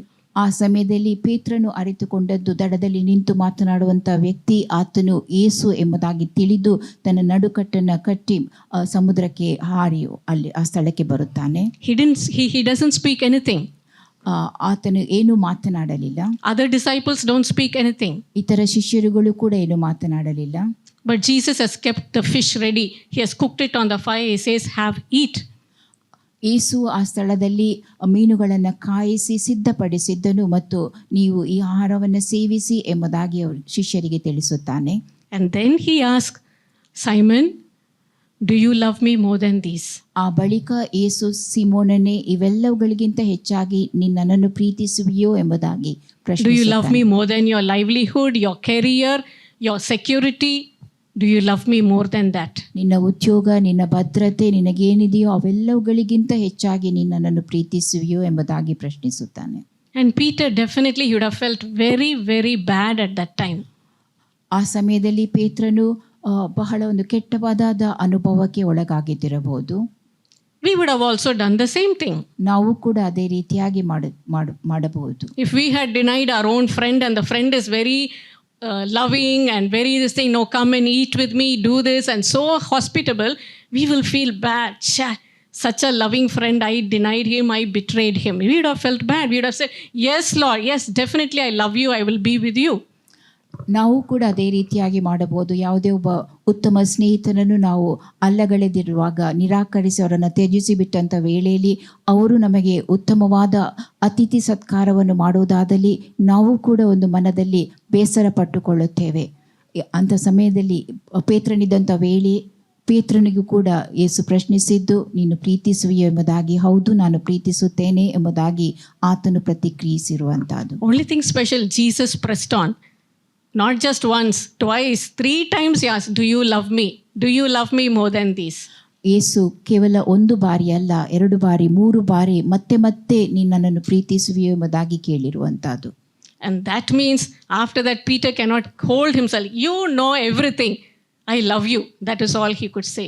ಪೇತ್ರನು ಯಾವುದನ್ನು ಹಿಡಿದಿಟ್ಟುಕೊಳ್ಳಲಾರದೆ ಎಲ್ಲವೂ ನಿನಗೆ ತಿಳಿದಿದ್ದು, ನಾನು ನಿನ್ನನ್ನು ಪ್ರೀತಿಸುತ್ತೇನೆ ಎಂಬುದಾಗಿ ಹೇಳುತ್ತಾನೆ. And the instruction that Jesus gives at that time is, "Feed my lambs, feed my lambs, feed my sheep." And then he says, "Follow me, follow me." ಯೇಸು ಕ್ರಿಸ್ತನಾತನಿಗೆ ನನ್ನ ಕುರಿಗಳನ್ನು ಮೇಯಿಸು, ನನ್ನ ಕುರಿಗಳನ್ನು ಮೇಯಿಸು ಎಂಬುದಾಗಿ ಹೇಳಿ ನನ್ನನ್ನು ಹಿಂಬಾಲಿಸು ಎಂಬುದಾಗಿ ತಿಳಿಸಿದನು. So that was the turning point for Peter. ಪೇತ್ರನಿಗೆ ಅದು ಒಂದು ತಿರುವು ಬಿಂದಾಗಿತ್ತು. And Jesus had instructed the disciples, "Abide in Jerusalem, wait till you're endued with power from on high, then you will be my witnesses," he said. ನೀವು ಯೆರೂಸಲೇಮಿನಲ್ಲೇ ಉಳಿದು ನನ್ನಿಂದ ಬಲಗೊಳ್ಳುವವರೆಗೆ ಕಾದಿದ್ದುಕೊಂಡು ನನ್ನ ಸಾಕ್ಷಿಗಳಾಗುವಿರಿ ಎಂಬುದಾಗಿ ಯೇಸು ತನ್ನ ಶಿಷ್ಯರಿಗೆ ತಿಳಿಸಿದ್ದನು. So Peter obeyed. ಪೇತ್ರನು ವಿಧೇಯನಾದನು. He stayed in the upper room with the other disciples, waited for the power from on high. ಆತನು ಮೇಲಂತಸ್ತಿನಲ್ಲಿ ಇತರ ಶಿಷ್ಯರೊಂದಿಗೆ ಯೇಸುವಿಗಾಗಿ ಕಾದು ಕುಳಿತಿದ್ದನು, ಮೇಲನಿಂದ ಬರಬೇಕಾದಂಥ ಬಲವನ್ನು ಹೊಂದಿಕೊಳ್ಳುವುದಕ್ಕೋಸ್ಕರವಾಗಿ. And then on the day of Pentecost he gets filled with the Holy Spirit. ಪಂಚಾಶತ್ತಮದ ದಿನದಂದು ಅವರು ಪವಿತ್ರಾತ್ಮ ಭರಿತರಾಗುತ್ತಾರೆ. And then the real transformation takes place within him. ಆ ಸಮಯದಲ್ಲಿ ಒಂದು ನಿಜವಾದ ಬದಲಾವಣೆ ಆತನಲ್ಲಿ ಉಂಟಾಗುತ್ತದೆ. He begins to follow Jesus ಆತನು ಯೇಸುವನ್ನ ಹಿಂಬಾಲಿಸಲು ಆರಂಭಿಸುತ್ತಾನೆ. totally as an yielded vessel in the hands of the Holy Spirit. ಪವಿತ್ರಾತ್ಮನ ಕೈಗಳಲ್ಲಿ ಸಂಪೂರ್ಣವಾಗಿ ಒಪ್ಪಿಸಿಕೊಟ್ಟಂತ ವ್ಯಕ್ತಿಯಾಗಿ. And the life and the light of Jesus begins to increase in him. ಯೇಸುವಿನಲ್ಲಿದ್ದಂಥ ಜೀವ ಹಾಗೂ ಬೆಳಕು ಆತನಲ್ಲಿ ಹೆಚ್ಚಾಗುತ್ತಾ ಹೋಗುತ್ತದೆ. Prior to this, there was some light, but it was going flickering. ಅದಕ್ಕಿಂತ ಮುಂಚೆ ಸ್ವಲ್ಪ ಬೆಳಕು ಇದ್ದಿತ್ತು, ಆದರೆ ಅದು ಬಂದು ಹೋಗುವಂತ ಬೆಳಕಾಗಿತ್ತು. And then in Acts 2:14, we see that Peter, he stands up, lifts up his voice, and he says, all you men here, be it known unto you, listen to my words, he is saying boldly. ಆತನು ಅಪೊಸ್ತಲರ ಕೃತ್ಯ 2:14 ಇತರ ಅಪೊಸ್ತಲರ ಸಹಿತ ಎದ್ದು ನಿಂತು ಗಟ್ಟಿಯಾದ ಧ್ವನಿಯಿಂದ ಅವರಿಗೆ ಹೀಗೆ ಪ್ರಸಂಗ ಮಾಡಿದರು. ಯೆಹೂದ್ಯರೇ, ಯೆರೂಸಲೇಮಿನಲ್ಲಿ ವಾಸವಾಗಿರುವ ಎಲ್ಲಾ ಜನರೇ, ಈ ಸಂಗತಿ ಏನೆಂದು ನಿಮಗೆ ಗೊತ್ತಾಗುವ ಹಾಗೆ ನನ್ನ ಮಾತಿಗೆ ಕಿವಿಗೊಡಿರಿ. He says, ನನ್ನ ಮಾತಿಗೆ ಕಿವಿಗೊಡಿರಿ. That means he is standing there in the upper room. So many people, all the religious Jewish people have gathered there. He is saying, ನನ್ನ ಮಾತಿಗೆ ಕಿವಿಗೊಡಿರಿ. That means listen to my words. That boldness, how did it come? The power of the Holy Spirit. ಆತನು ಮೇಲಂತಸ್ತಿನಲ್ಲಿ ನಿಂತುಕೊಂಡಿರುವಂತಹದ್ದು, ಧಾರ್ಮಿಕರಾದ ಯಾಜಕರುಗಳಿಗೆ ಆತನು ಹೇಳುವಂತಹದ್ದು ನನ್ನ ಮಾತಿಗೆ ಕಿವಿಗೊಡಿರಿ ಎಂಬುದಾಗಿ ಆ ಬಲ ಆತನಿಗೆ ಬಂದಿದ್ದು ಪವಿತ್ರಾತ್ಮನಿಂದಲೇ. And only few words he says tells them how Jesus is the Messiah and they had crucified him, but he rose again from the dead. And the people are convicted immediately. So many thousands of people, immediately they are convicted, they repent, they say, what shall we do? What shall we do? ಯೇಸುವೆ ಮೆಸ್ಸಿಯನು, ಆತನು ಸತ್ತು ಪುನರುತ್ಥಾನಗೊಂಡ ದೇವರು ಎಂಬುದಾಗಿ ಆತನು ಪ್ರಕಟಪಡಿಸಿದಂಥ ವೇಳೆಯಲ್ಲಿ ಅಲ್ಲಿ ಸೇರಿ ಬಂದಿದ್ದ ಎಲ್ಲ ಜನರಿಗೆ ಆತನ ಕುರಿತಾಗಿ ಮನವರಿಕೆಯುಂಟಾಗಿ ನಾವೇನು ಮಾಡಬೇಕೆಂಬುದಾಗಿ ಆತನನ್ನು ಪ್ರಶ್ನಿಸಲಾರಂಭಿಸಿದರು. And when he says repent and be baptized and you will receive the gift of the Holy Spirit, God added 3,000 people that day into the church. ದೇವರ ಕಡೆಗೆ ತಿರುಗಿಕೊಂಡು ಮುಳುಗಿ ದೀಕ್ಷಾ ಸ್ನಾನ ಮಾಡಿಸಿಕೊಳ್ಳಿರಿ ಎಂಬುದಾಗಿ ಆತನು ಜನರಿಗೆ ತಿಳಿಸಿದಂಥ ವೇಳೆಯಲ್ಲಿ ದೇವರು 3,000 ಜನರನ್ನ ಸಭೆಗೆ ಸೇರಿಸಿದನು. So the light of Jesus in Peter is shining so bright that 3,000 people have been added. So that means the light is increasing. ಯೇಸುವಿನ ಜೀವ ಬೆಳಕು ಪೇತ್ರನಲ್ಲಿದ್ದಂಥ ವೇಳೆಯಲ್ಲಿ ಅದು ಬಹಳವಾಗಿ ಪ್ರಕಾಶವಾಗಿ ಕಂಡುಬರುತ್ತಿತ್ತು ಮತ್ತು ಜನರು ದೇವರ ಕಡೆಗೆ ತಿರುಗಿಕೊಂಡಿರುವಂತಹದನ್ನು ನಾವು ನೋಡುತ್ತೇವೆ. And when he continues, he and John, they continue, they go to the temple to pray. He sees one cripple, immediately says, in the name of Jesus, rise up and walk. ಪೇತ್ರ ಯೋಹಾನರು ದೇವಾಲಯದ ಕಡೆಗೆ ಹೋಗುತ್ತಿರುವಂಥ ವೇಳೆಯಲ್ಲಿ ಒಬ್ಬ ಹುಟ್ಟುಕುಂಟನನ್ನು ನೋಡಿ ಎದ್ದು ನಡೆದಾಡಿ ಎಂಬುದಾಗಿ ಹೇಳುವಾಗ ಆ ಹುಟ್ಟುಕುಂಟನು ಎದ್ದು ನಡೆದಾಡಲಾರಂಭಿಸುತ್ತಾನೆ. And when people are shocked, he says, it's faith in the name of Jesus that has made this man walk. ಯೇಸುವಿನ ಮೇಲಿಟ್ಟಂತ ನಂಬಿಕೆ ಈ ವ್ಯಕ್ತಿಯನ್ನು ನಡೆದಾಡುವಂತೆ ಮಾಡಿತು ಎಂಬುದಾಗಿ ಜನರು ಆಶ್ಚರ್ಯಪಟ್ಟುಕೊಳ್ಳುತ್ತಾರೆ. After that 5,000 people, that means the light of Jesus is shining, 5,000 people are added. ಆತನಲ್ಲಿದ್ದಂಥ ಯೇಸುವಿನ ಬೆಳಕು ಅದು ಪ್ರಕಾಶಿಸುತ್ತಲೇ ಇತ್ತು.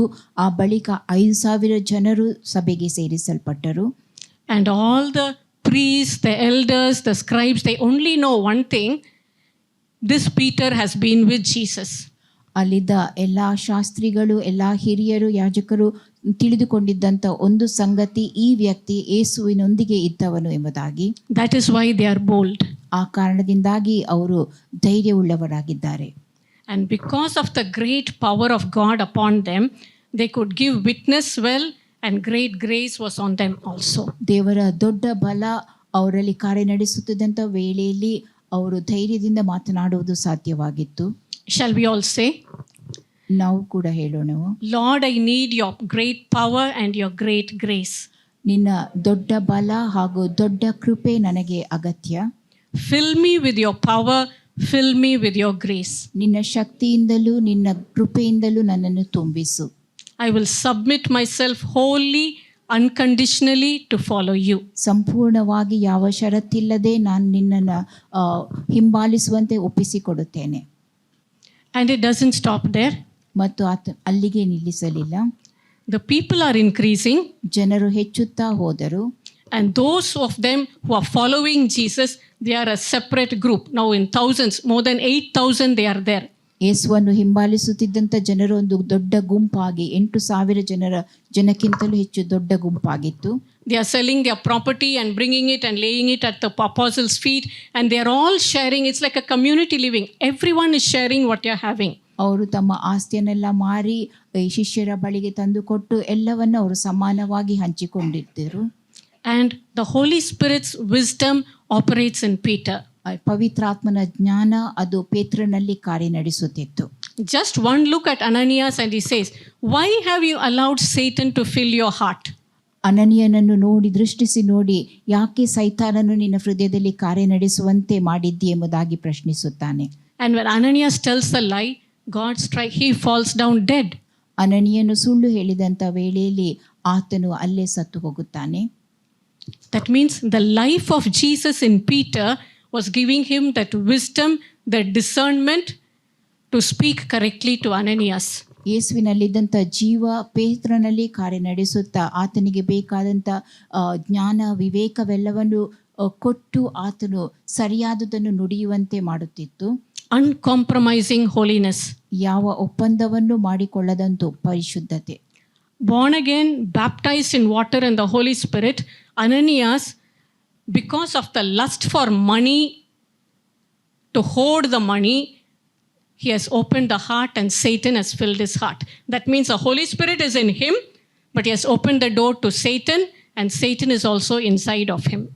ಅನನೀಯನು ಹೊಸದಾಗಿ ಹುಟ್ಟಿದವನಾಗಿದ್ದನು, ದೀಕ್ಷಾ ಸ್ನಾನ ಮಾಡಿಸಿಕೊಂಡವನಾಗಿದ್ದನು. ಆದರೆ ಹಣದ ದುರಾಶೆಯುಳ್ಳವ ನಿಮಿತ್ತವಾಗಿ ಸುಳ್ಳು ನುಡಿದಿದ್ದು ಅಲ್ಲಿ ಸೈತಾನನು ಆತನಲ್ಲಿ ಕಾರ್ಯನಡೆಸುವಂತೆ ಮಾಡಿತ್ತು. That's what Derek Prince says. A Christian can be filled with the Holy Spirit and also with a demon. That condition of that person is terrible. The deliverance of that person is difficult, because the person, having tasted Jesus, has willingly opened himself to Satan. It is very difficult for that person to come out. ಒಬ್ಬ ವ್ಯಕ್ತಿ ಪವಿತ್ರಾತ್ಮನನ್ನು ಹೊಂದಿಕೊಂಡಿದ್ದಂಥ ವೇಳೆಯಲ್ಲಿ ಸೈತಾನನನ್ನು ಕೂಡ ಹೊಂದಿಕೊಂಡಿದ್ದು ಆತನಿಗೂ ಅವಕಾಶವನ್ನು ಮಾಡಿಕೊಟ್ಟಲ್ಲಿ ಅಂತಹ ವ್ಯಕ್ತಿಯ ಪರಿಸ್ಥಿತಿ ಬಹು ಕೆಟ್ಟದ್ದಾಗಿರುವಂತೆ ಸೈತಾನನ ಆ ವಶಕ್ಕೆ ಆತನು ತನ್ನನ್ನು ಒಪ್ಪಿಸಿಕೊಡುತ್ತಾನೆ ಎಂಬುದನ್ನು ದೊಡ್ಡ ದೇವಸೇವಕರು ತಿಳಿಸಿರುವಂತಹದ್ದು. It is not impossible, but it is difficult. ಅದು ಅಸಾಧ್ಯವಾದುದಲ್ಲ, ಆದರೆ ಕಷ್ಟಕರವಾಗಿರುವಂತಹದ್ದು. So that is why once we are born again, baptized, filled with the Holy Spirit, we need to be careful not to yield to the lust of money or to wealth or any such sins. And here we see, even after the death of Ananias and Sapphira, multitudes were added. ನಾವು ಒಂದು ಬಾರಿ ಯೇಸು ಕ್ರಿಸ್ತನನ್ನು ಸ್ವೀಕರಿಸಿ ದೀಕ್ಷಾಸ್ನಾನ ಮಾಡಿಕೊಂಡು ಪವಿತ್ರಾತ್ಮ ಭರಿತರಾದಂಥ ವೇಳೆಯಲ್ಲಿ ಮತ್ತೆ ನಾವು ಸೈತಾನನಿಗೆ ಅವಕಾಶವನ್ನು ಕೊಡಕೂಡದು.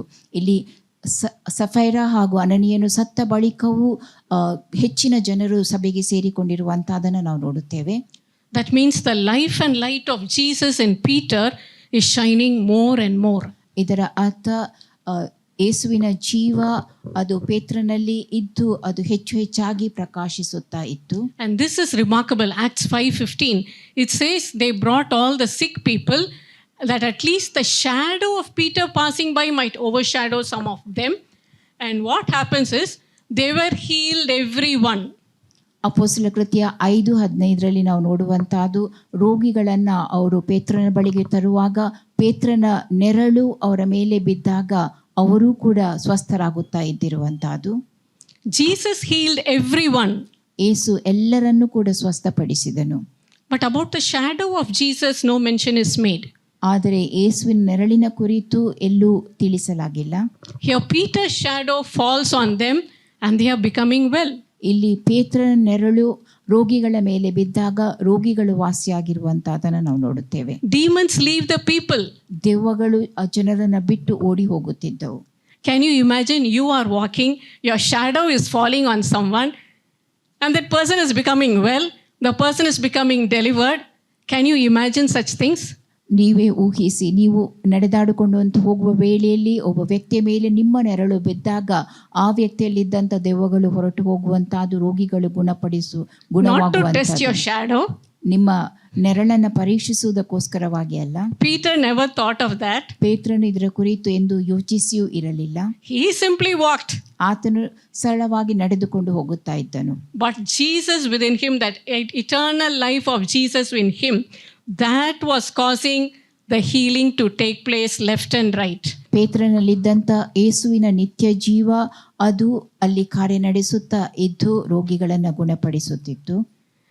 Now the synagogue people, all the officials, they are very angry. They put Peter in prison. But what happens is, by night, the angel comes, opens the prison door, and then lets him out. ಸಭಾಮಂದಿರದ ಜನರು ಪೇತ್ರನನ್ನು ಸೆರೆಮನೆಗೆ ಕಳುಹಿಸಿರುತ್ತಾರೆ. ಪೇತ್ರನು ಸೆರೆಮನೆಯಲ್ಲಿದ್ದಂಥ ವೇಳೆಯಲ್ಲಿ ದೇವದೂತನು ಬಂದು ಆತನನ್ನು ಸೆರೆಯಿಂದ ಬಿಡುಗಡೆಗೊಳಿಸುತ್ತಾನೆ. And the angel gives one instruction: go to the temple, speak the words of this life. ದೇವದೂತನು ಹೇಳಿದ ಮಾತು, ನೀನು ದೇವಾಲಯದಲ್ಲಿ ನಿಂತುಕೊಂಡು ಸಜೀವ ವಿಷಯವಾದ ಮಾತುಗಳನ್ನು ಜನರಿಗೆ ತಿಳಿಸು ಎಂಬುದಾಗಿ. And he goes and speaks obediently. ವಿಧೇಯನಾಗಿ ಆತನು ಹೋಗಿ ಬೋಧಿಸುತ್ತಾನೆ. But they are beaten. ಮತ್ತು ಮತ್ತೆ ಅವರಿಗೆ ಹೊಡೆಯಲಾಗುತ್ತದೆ. He is beaten, but he is happy. ಆದರೆ ಆತನ ಕುರಿತಾಗಿ ಚಿಂತಿಸದೆ ಸಂತೋಷವುಳ್ಳವನಾಗಿದ್ದನು. Not just happy, he is rejoicing, celebrating. I am counted worthy to suffer shame for Jesus. ಆತನು ಕೇವಲ ಸಂತೋಷ ಪಟ್ಟುಕೊಂಡದು ಮಾತ್ರವೇ ಅಲ್ಲದೆ ಕ್ರಿಸ್ತನ ಸಲುವಾಗಿ ಬಾಧೆಯನ್ನು ಅನುಭವಿಸಿದ್ರ ಕುರಿತಾಗಿ ವಿಜೃಂಭಿಸಿರುವಂತಹದನ್ನು ಕೂಡ ನೋಡುತ್ತೇವೆ. And then we see daily he is teaching and preaching. ದಿನಾಲೂ ಆತನು ಬೋಧಿಸುತ್ತಾ ಉಪದೇಶಿಸುತ್ತಾ ಇದ್ದನು. He doesn't stop. ಆತನು ಅದನ್ನು ಬೋಧಿಸುವುದನ್ನು ನಿಲ್ಲಿಸಿ ಬಿಡಲಿಲ್ಲ. Then after the persecution of Stephen, they get scattered. ಸ್ಟೆಫನನನ್ನು ಹಿಂಸೆಗೊಳಪಡಿಸಿದ ಬಳಿಕ ಅವರು ಮತ್ತೆ ಚದರಿಸಲ್ಪಟ್ಟರು.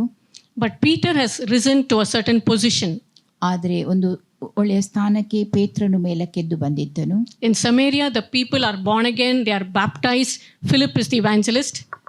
ಸಮಾರ್ಯದಲ್ಲಿ ಜನರು ಯೇಸುವನ್ನು ಸ್ವೀಕರಿಸಿ ದೀಕ್ಷಾಸ್ನಾನ ಪಡೆದುಕೊಂಡಿದ್ದರು. ಫಿಲಿಪ್ಪನಲ್ಲಿ ಬೋಧಿಸುತ್ತಿದ್ದನು.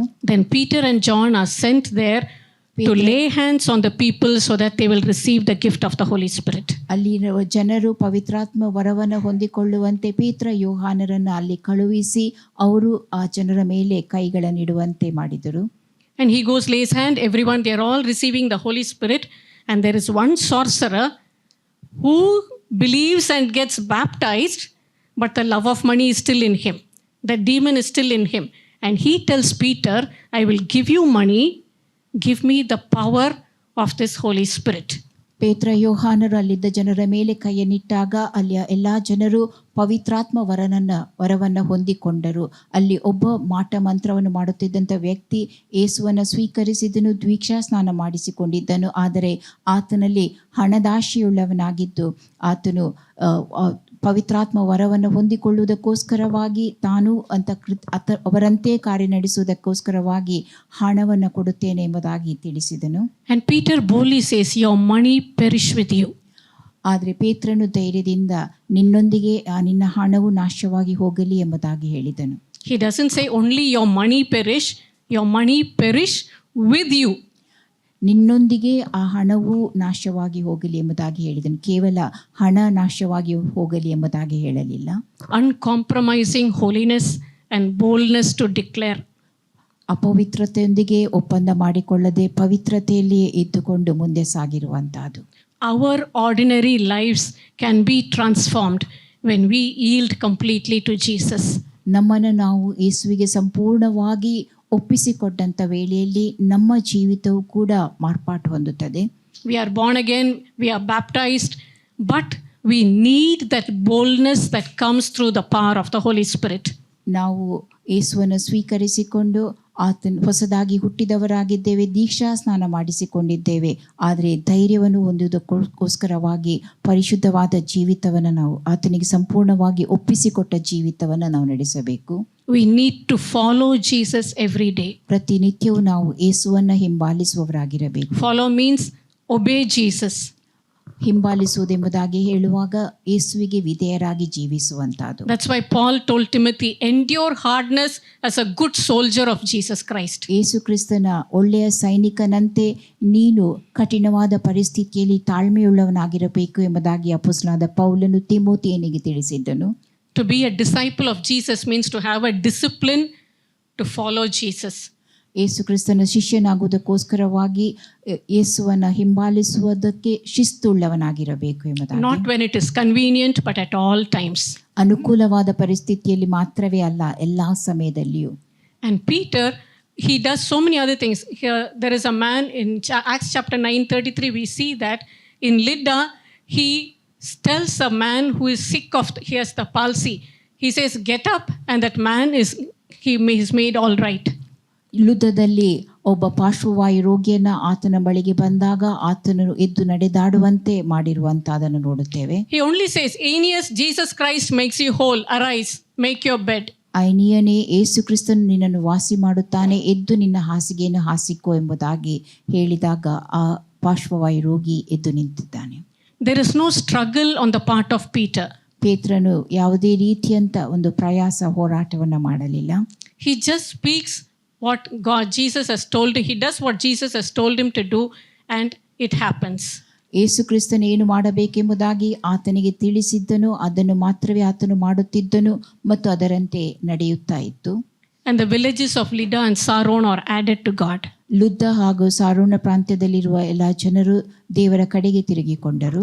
That means the light and life of Jesus in Peter is advancing, progressing beyond bounds. ಪೇತ್ರನಲ್ಲಿದ್ದಂಥ ಯೇಸುವಿನ ಬೆಳಕು ಹಾಗೂ ಜೀವ ಅದು ಹೆಚ್ಚು ಹೆಚ್ಚಾಗುತ್ತಾ ಮುಂದೆ ಸಾಗುತ್ತಾ ಕಾರ್ಯ ನಡೆಸುತ್ತಾ ಇತ್ತು.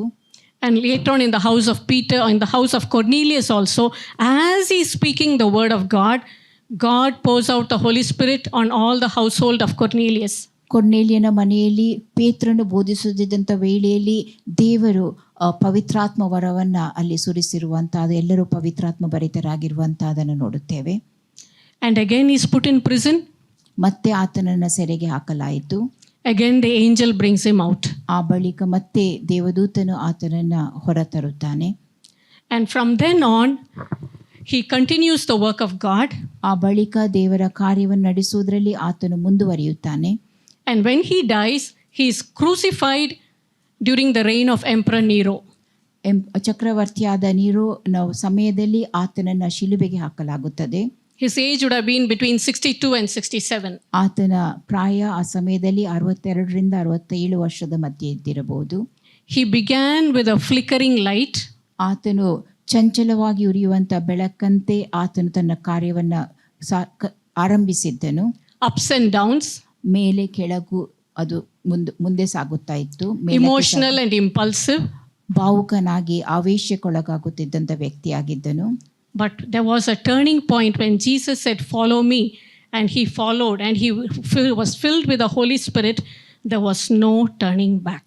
ಆ ಬಳಿಕ ಯೇಸುವಿನ ಪುನರುತ್ಥಾನದ ಬಳಿಕ ಯೇಸು ಆತನಿಗೆ ನನ್ನನ್ನು ಹಿಂಬಾಲಿಸು ಎಂಬುದಾಗಿ ಹೇಳಿದ ವೇಳೆಯಲ್ಲಿ ಮತ್ತೆ ಆತನು ಹಿಂತಿರುಗಿ ಹೋಗಲಿಲ್ಲ, ಮುಂದಕ್ಕೆ ಸಾಗುವ ವ್ಯಕ್ತಿಯಾಗಿದ್ದನು, ಎಂದು ಬಿದ್ದು ಹೋಗಲಿಲ್ಲ. He followed Jesus. He fed the lambs. He fed the sheep with the word of God. ಆತನು ಯೇಸುವನ್ನ ಹಿಂಬಾಲಿಸಿದನು, ಕುರಿಮರಿಗಳನ್ನ ಮೇಯಿಸುತ್ತಿದ್ದನು, ಯೇಸುವನ್ನ ಹಿಂಬಾಲಿಸಿದನು. The same thing in our life, we can follow Jesus. ನಮ್ಮ ಜೀವಿತದಲ್ಲಿಯೂ ಅದೇ ರೀತಿಯಾಗಿ ನಾವು ಯೇಸುವನ್ನ ಹಿಂಬಾಲಿಸಬಹುದು. Whether you're a child or a teenager or an adult, student in school or college, or you're working, whatever may be your occupation, you can follow Jesus and shine in all the areas of your life. ನೀವು ಮಕ್ಕಳಾಗಿರಬಹುದು, ಹದಿಹರೆಯದ ವ್ಯಕ್ತಿಗಳಾಗಿದ್ದಿರಬಹುದು, ಶಾಲಾ ಕಾಲೇಜಿನಲ್ಲಿ ವಿದ್ಯಾಭ್ಯಾಸ ಮಾಡುವವರಾಗಿದ್ದಿರಬಹುದು, ಅಥವಾ ಉದ್ಯೋಗದಲ್ಲಿ ಇದ್ದವರಾಗಿರಬಹುದು, ಯಾವುದೇ ರೀತಿಯ ಜನರಾಗಿದ್ದರೂ ನೀವು ಕ್ರಿಸ್ತನಿಗಾಗಿ ಪ್ರಕಾಶಿಸಲು ಸಾಧ್ಯ. Because Peter said, 2 Peter 1 verse 10, he says, "Be diligent to know your calling and election." ಪೇತ್ರನು ಹೇಳಿದ್ದು, ನಿಮ್ಮ ಕರೆಯನ್ನು ದೇವರು ನಿಮ್ಮನ್ನು ಆದುಕೊಂಡಿರುವಂತಹದ್ದು, ಕರೆದಿರುವಂತಹದನ್ನ ನೀವು ದೃಢಪಡಿಸಿಕೊಳ್ಳಿರಿ ಎಂಬುದಾಗಿ. When you know what you're called to do and you have the seriousness to obey Jesus and you begin to fulfill it, God's light will increase. ದೇವರು ನಿಮ್ಮನ್ನು ಯಾವುದಕ್ಕಾಗಿ ಕರೆದಿದ್ದಾನೆ ಎಂಬುದಾಗಿ ನೀವು ತಿಳಿದವರಾಗಿದ್ದುಕೊಂಡು ಅದನ್ನು ನೆರವೇರಿಸಲು ಮುಂದೆ ಸಾಗುತ್ತೀರೋ ಆತನ ಪ್ರಕಾಶವು ನಿಮ್ಮಲ್ಲಿ ಕಾರ್ಯ ನಡೆಸುತ್ತದೆ. Because later on in 2 Corinthians chapter 3, it verse 5, I think, it says, "Our sufficiency is of God." 2 ಕೊರಿಂಥ 3:5 ಹೀಗೆ ಹೇಳುತ್ತದೆ, ನಾವು ಕ್ರಿಸ್ತನಲ್ಲೇ ಸಮರ್ಥರಾಗಿದ್ದೇವೆ. So our sufficiency is of God, meaning it is because of the power of God that we are sufficient to fulfill the purpose of God. ದೇವರ ಬಲದ ನಿಮಿತ್ತವಾಗಿ ನಾವು ಸಮರ್ಥರಾಗಿದ್ದು ಸಾಮರ್ಥ್ಯವನ್ನು ಪಡೆಕೊಂಡು ದೇವರ ಕರೆಯನ್ನು ನೆರವೇರಿಸಲು ಸಾಧ್ಯವಾಗುತ್ತದೆ. So we cannot think high or low of ourselves. ನಮ್ಮ ವಿಷಯವಾಗಿ ನಾವು ಹೆಚ್ಚಾಗಿ ತಿಳಿದುಕೊಳ್ಳುವಂತೆ ಅಥವಾ ಕಡಿಮೆಯಾಗಿ ತಿಳಿದುಕೊಳ್ಳುವುದು ಸಾಧ್ಯವಿಲ್ಲ. We can only say God's grace is sufficient for me. ದೇವರ ಕೃಪೆ ನನಗೆ ಸಾಕು ಎಂಬುದಾಗಿ ಮಾತ್ರವೇ ನಾವು ಹೇಳಲು ಸಾಧ್ಯ. Because when we are weak and we say, Lord, I want your grace, God fills us with his grace. ನಾವು ಬಲಹೀನರಾಗಿದ್ದಂಥ ವೇಳೆಯಲ್ಲಿ ದೇವ ನಿನ್ನ ಕೃಪೆ ನಮಗೆ ಬೇಕು ಎಂಬುದಾಗಿ ನಾವು ಕೇಳಿಕೊಳ್ಳುವಾಗ ಆತನು ತನ್ನ ಕೃಪೆಯಿಂದ ನಮ್ಮನ್ನು ತುಂಬಿಸುತ್ತಾನೆ.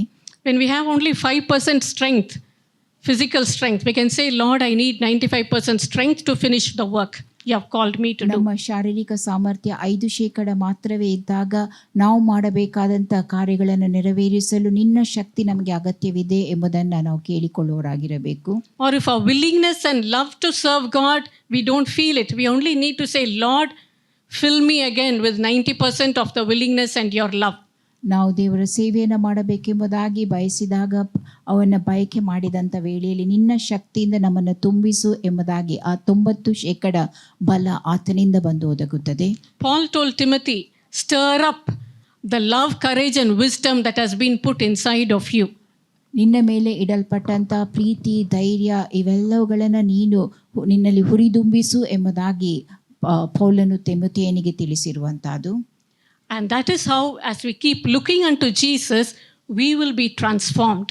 ನಾವು ಯೇಸು ಕ್ರಿಸ್ತನನ್ನೇ ದೃಷ್ಟಿಸಿ ನೋಡುತ್ತಾ ಇರುವಂಥ ವೇಳೆಯಲ್ಲಿ ಮಾರ್ಪಾಟು ಹೊಂದುವವರಾಗಿರುತ್ತೇವೆ.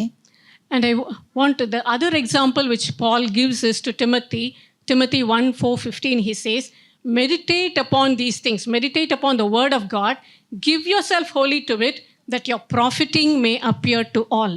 ಪೌಲನು ತಿಮೋಥೆಯನಿಗೆ ಹೇಳಿದಂಥ ಮತ್ತೊಂದು ಬೋಧನೆ 1 ತಿಮೋಥಿ 4:15 ದೇವರ ವಾಕ್ಯವನ್ನು ನೀನು ಧ್ಯಾನಿಸುತ್ತಾ ಇರು, ಅದನ್ನು ಆಸಕ್ತಿಯಿಂದ ಓದು, ಇದರಿಂದ ನಿನ್ನ ಅಭಿವೃದ್ಧಿ ಎಲ್ಲರಿಗೂ ಪ್ರಸಿದ್ಧವಾಗುವಂತಹದ್ದು ಎಂಬುದಾಗಿ.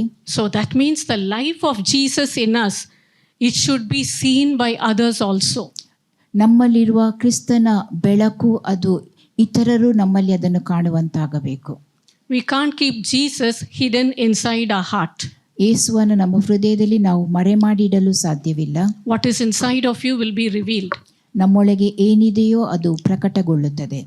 I just want to mention the parable of the 10 virgins. 10 ಕನ್ಯೆಯರ ಕುರಿತಾದ ಸಾಮ್ಯವನ್ನು ನಾನು ನಿಮಗೆ ತಿಳಿಸಲು ಬಯಸುತ್ತೇನೆ. We know that 5 wise virgins took extra oil and went. 5 ಬುದ್ಧಿವಂತರಾದ ಕನ್ಯೆಯರು ಹೆಚ್ಚಿನ ಎಣ್ಣೆಗಳನ್ನು ತೆಗೆದುಕೊಂಡು ಹೋಗಿರುವಂತಹದ್ದು. But the foolish did not take. ಆದರೆ ಬುದ್ಧಿವಂತರಲ್ಲದ ಕನ್ಯೆಯರು ಹೆಚ್ಚಿನ ಎಣ್ಣೆಯನ್ನು ತೆಗೆದುಕೊಂಡು ಹೋಗಲಿಲ್ಲ. But they all went together. ಆದರೆ ಅವರೆಲ್ಲರೂ ಒಟ್ಟಾಗಿ ಹೋಗಿದ್ದರು. To welcome the bridegroom.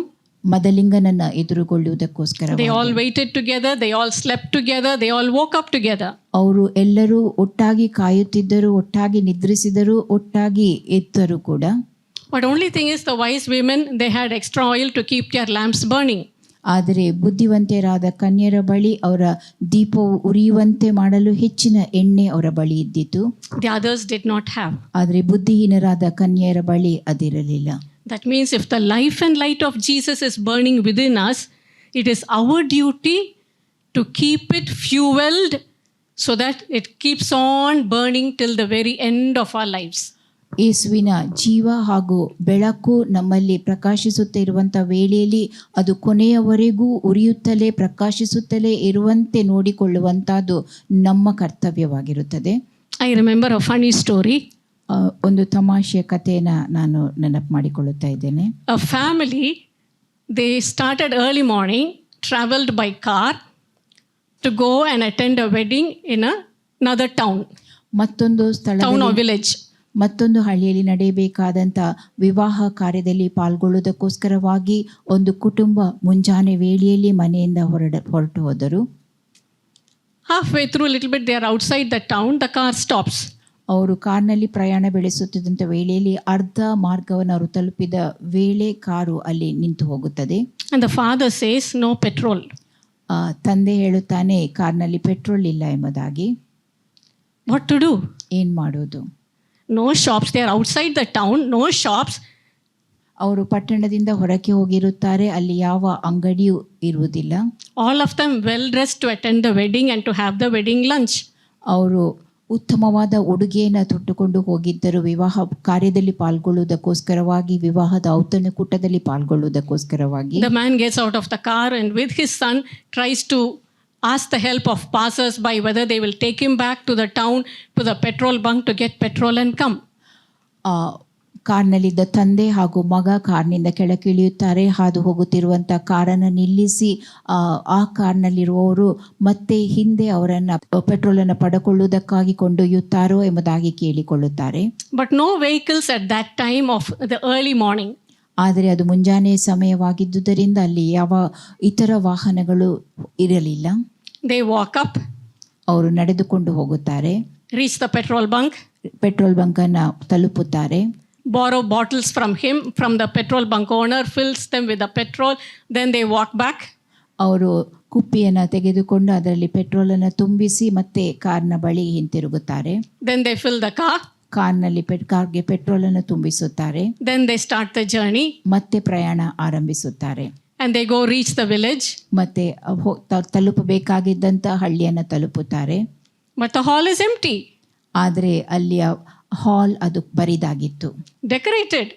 ಅಲ್ಲಿ ಅವನ ಶೃಂಗರಿಸಲಾಗಿತ್ತು, ಅಲಂಕರಿಸಲಾಗಿತ್ತು. The whole family is wondering what happened. ಇಡೀ ಕುಟುಂಬ ಅಲ್ಲಿ ಏನು ನಡೀತಾ ಇದೆ ಎಂಬುದಾಗಿ ಚಕಿತರಾಗುತ್ತಾರೆ. They go to the back side. ಹಿಂದಿನ ಕಡೆ, ಹಾಲ್ನ ಹಿಂದೆ ಕಡೆ ಹೋಗುತ್ತಾರೆ. The workers are there washing all the vessels. ಅಲ್ಲಿಯ ಕೆಲಸಗಾರರು ಎಲ್ಲ ಪಾತ್ರೆಗಳನ್ನು ತೊಳೆದಿಡುತ್ತಿದ್ದರು. And they ask what happened. ಏನಾಯಿತು ಎಂಬುದಾಗಿ ಪ್ರಶ್ನಿಸುತ್ತಾರೆ. ಮದುವೆ ಯಾವಾಗ ಮುಗಿಸಿ ಆಯ್ತಮ್ಮ, ಯಾವಾಗಲೂ ಮದುವೆ ಕಾರ್ಯ ಮುಗಿದು ಹೋಗಿದೆ ಎಂಬುದಾಗಿ ತಿಳಿಸುತ್ತಾರೆ. ಎಲ್ಲರೂ ಊಟ ಮಾಡಿ ಹೋಗಿ ಆಯ್ತು. ಎಲ್ಲರೂ ಊಟ ಮಾಡಿ ಹೋಗಿ ಆಗಿದೆ. Bride and groom not there, families are not there.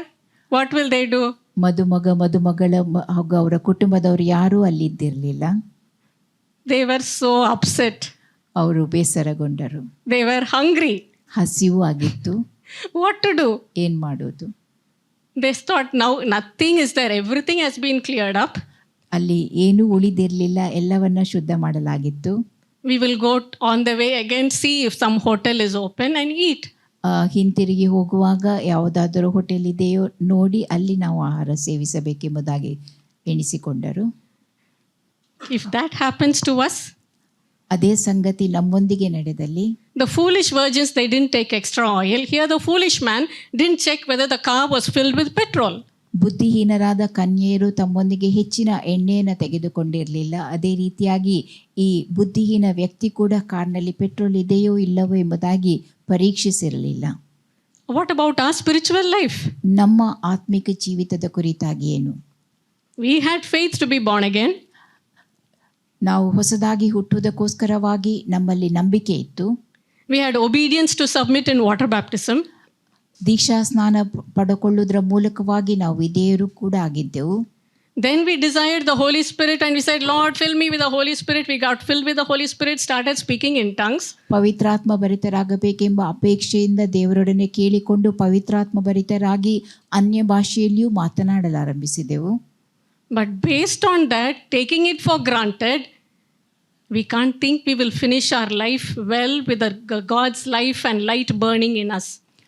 ನಾವು ಇದನ್ನು ಹಗುರವಾಗಿ ಪರಿಗಣಿಸಿದ್ದಲ್ಲಿ ಕೊನೆಯವರೆಗೂ ಮುಂದುವರಿಯಲು ಸಾಧ್ಯವಿಲ್ಲ. ದೇವರ ಜೀವ ಬೆಳಕು ನಮ್ಮಲ್ಲಿ ಇರಲು ಸಾಧ್ಯವಾಗುವುದಿಲ್ಲ. We shouldn't be like this foolish family which did not have the petrol and who missed the wedding and the wedding lunch, who had to stand like that. We should every day feed on the word, fuel ourselves with the word of God.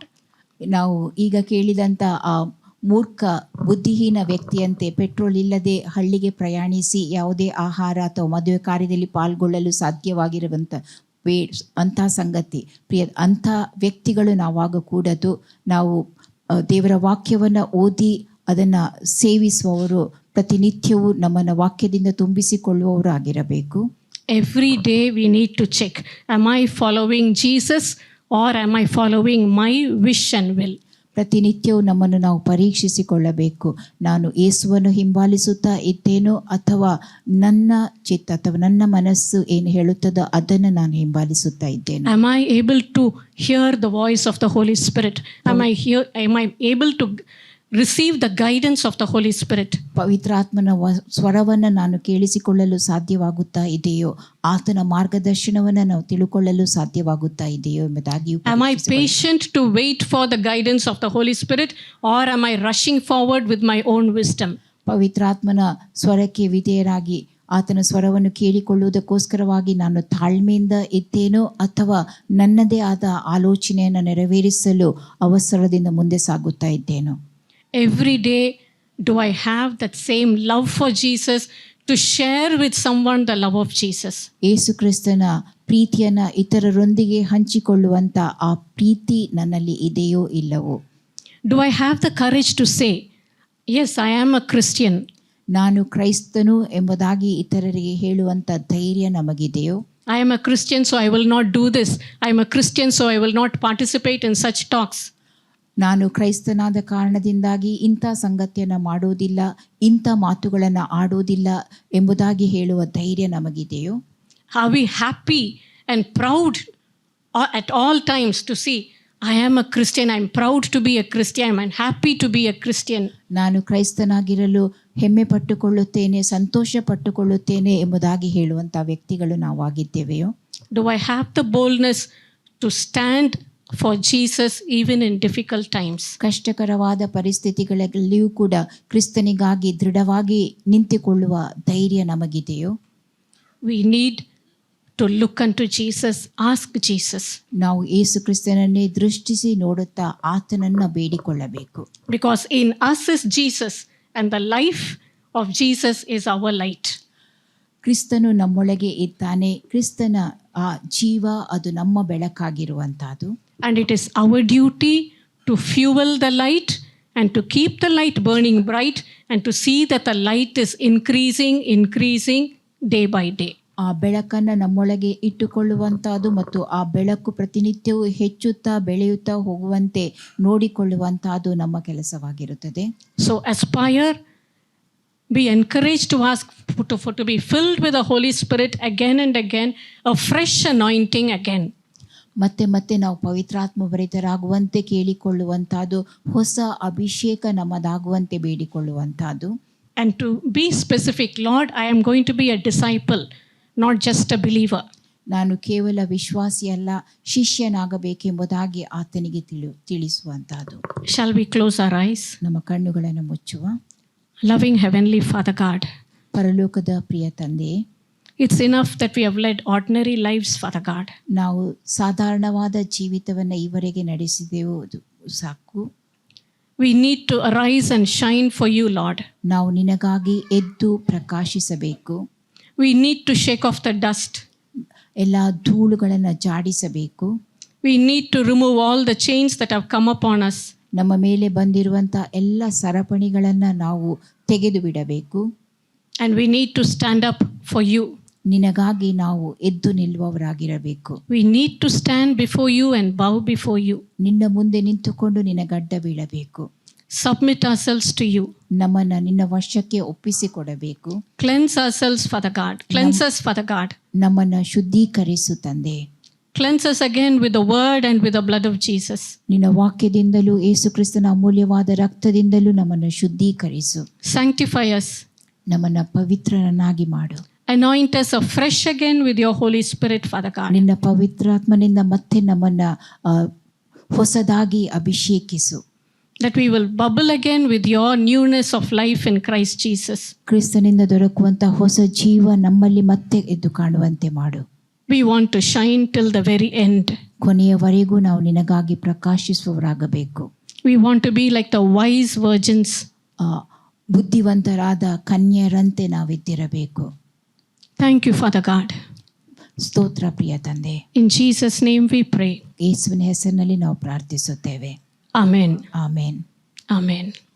So what we heard from the word is the life of Jesus is in us and that is our light, but we need to follow the Lord.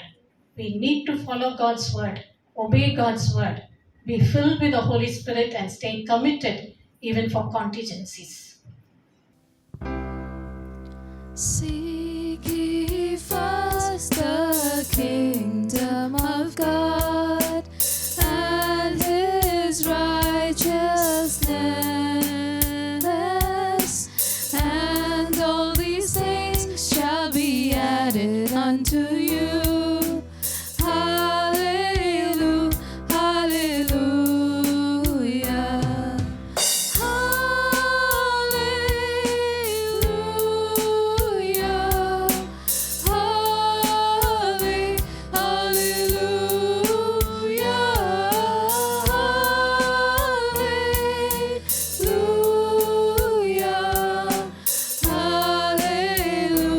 hallelujah. Ask and it shall be given unto you. Seek and ye shall find. Knock and the door shall be opened unto you. Hallelujah, hallelujah. Hallelujah.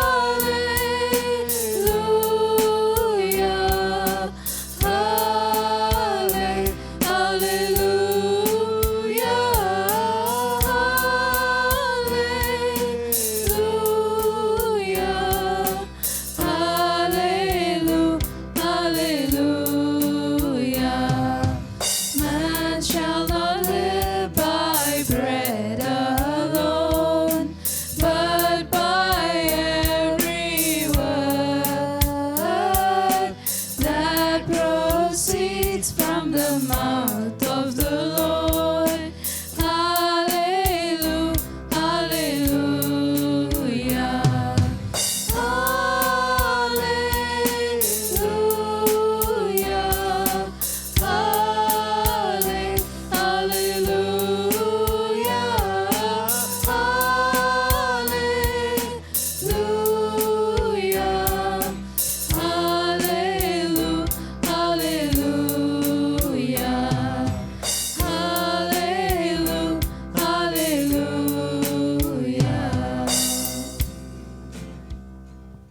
Closing prayer.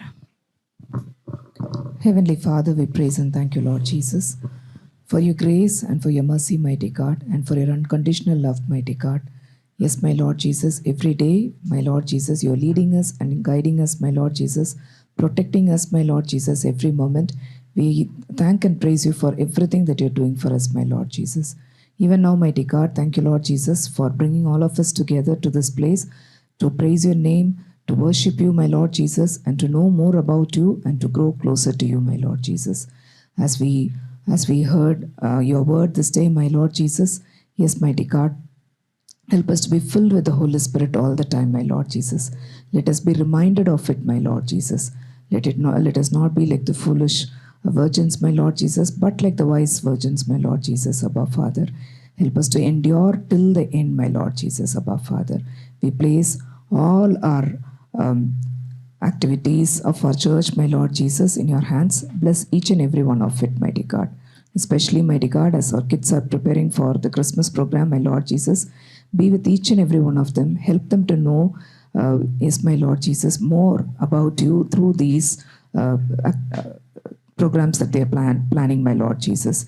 Yes, mighty God, we want your hand to be with us, my Lord Jesus, and to bless us, mighty God. Yes, my Lord Jesus, we want all our church members also, mighty God, to be present, my Lord Jesus, and to glorify your name, my Lord Jesus. The coming week we are placing in your hands. Be with us, guide us, and guard us. I ask all this in the precious name of our Lord and Savior Jesus Christ, O God. Amen. Amen. Now unto us who is able to keep us from falling, the love of the Father, the grace of our Lord Jesus Christ, and the fellowship of the Holy Spirit rest and abide with us. Amen. Hallelujah. Hallelujah. Hallelujah. Hallelujah. Praise the Lord.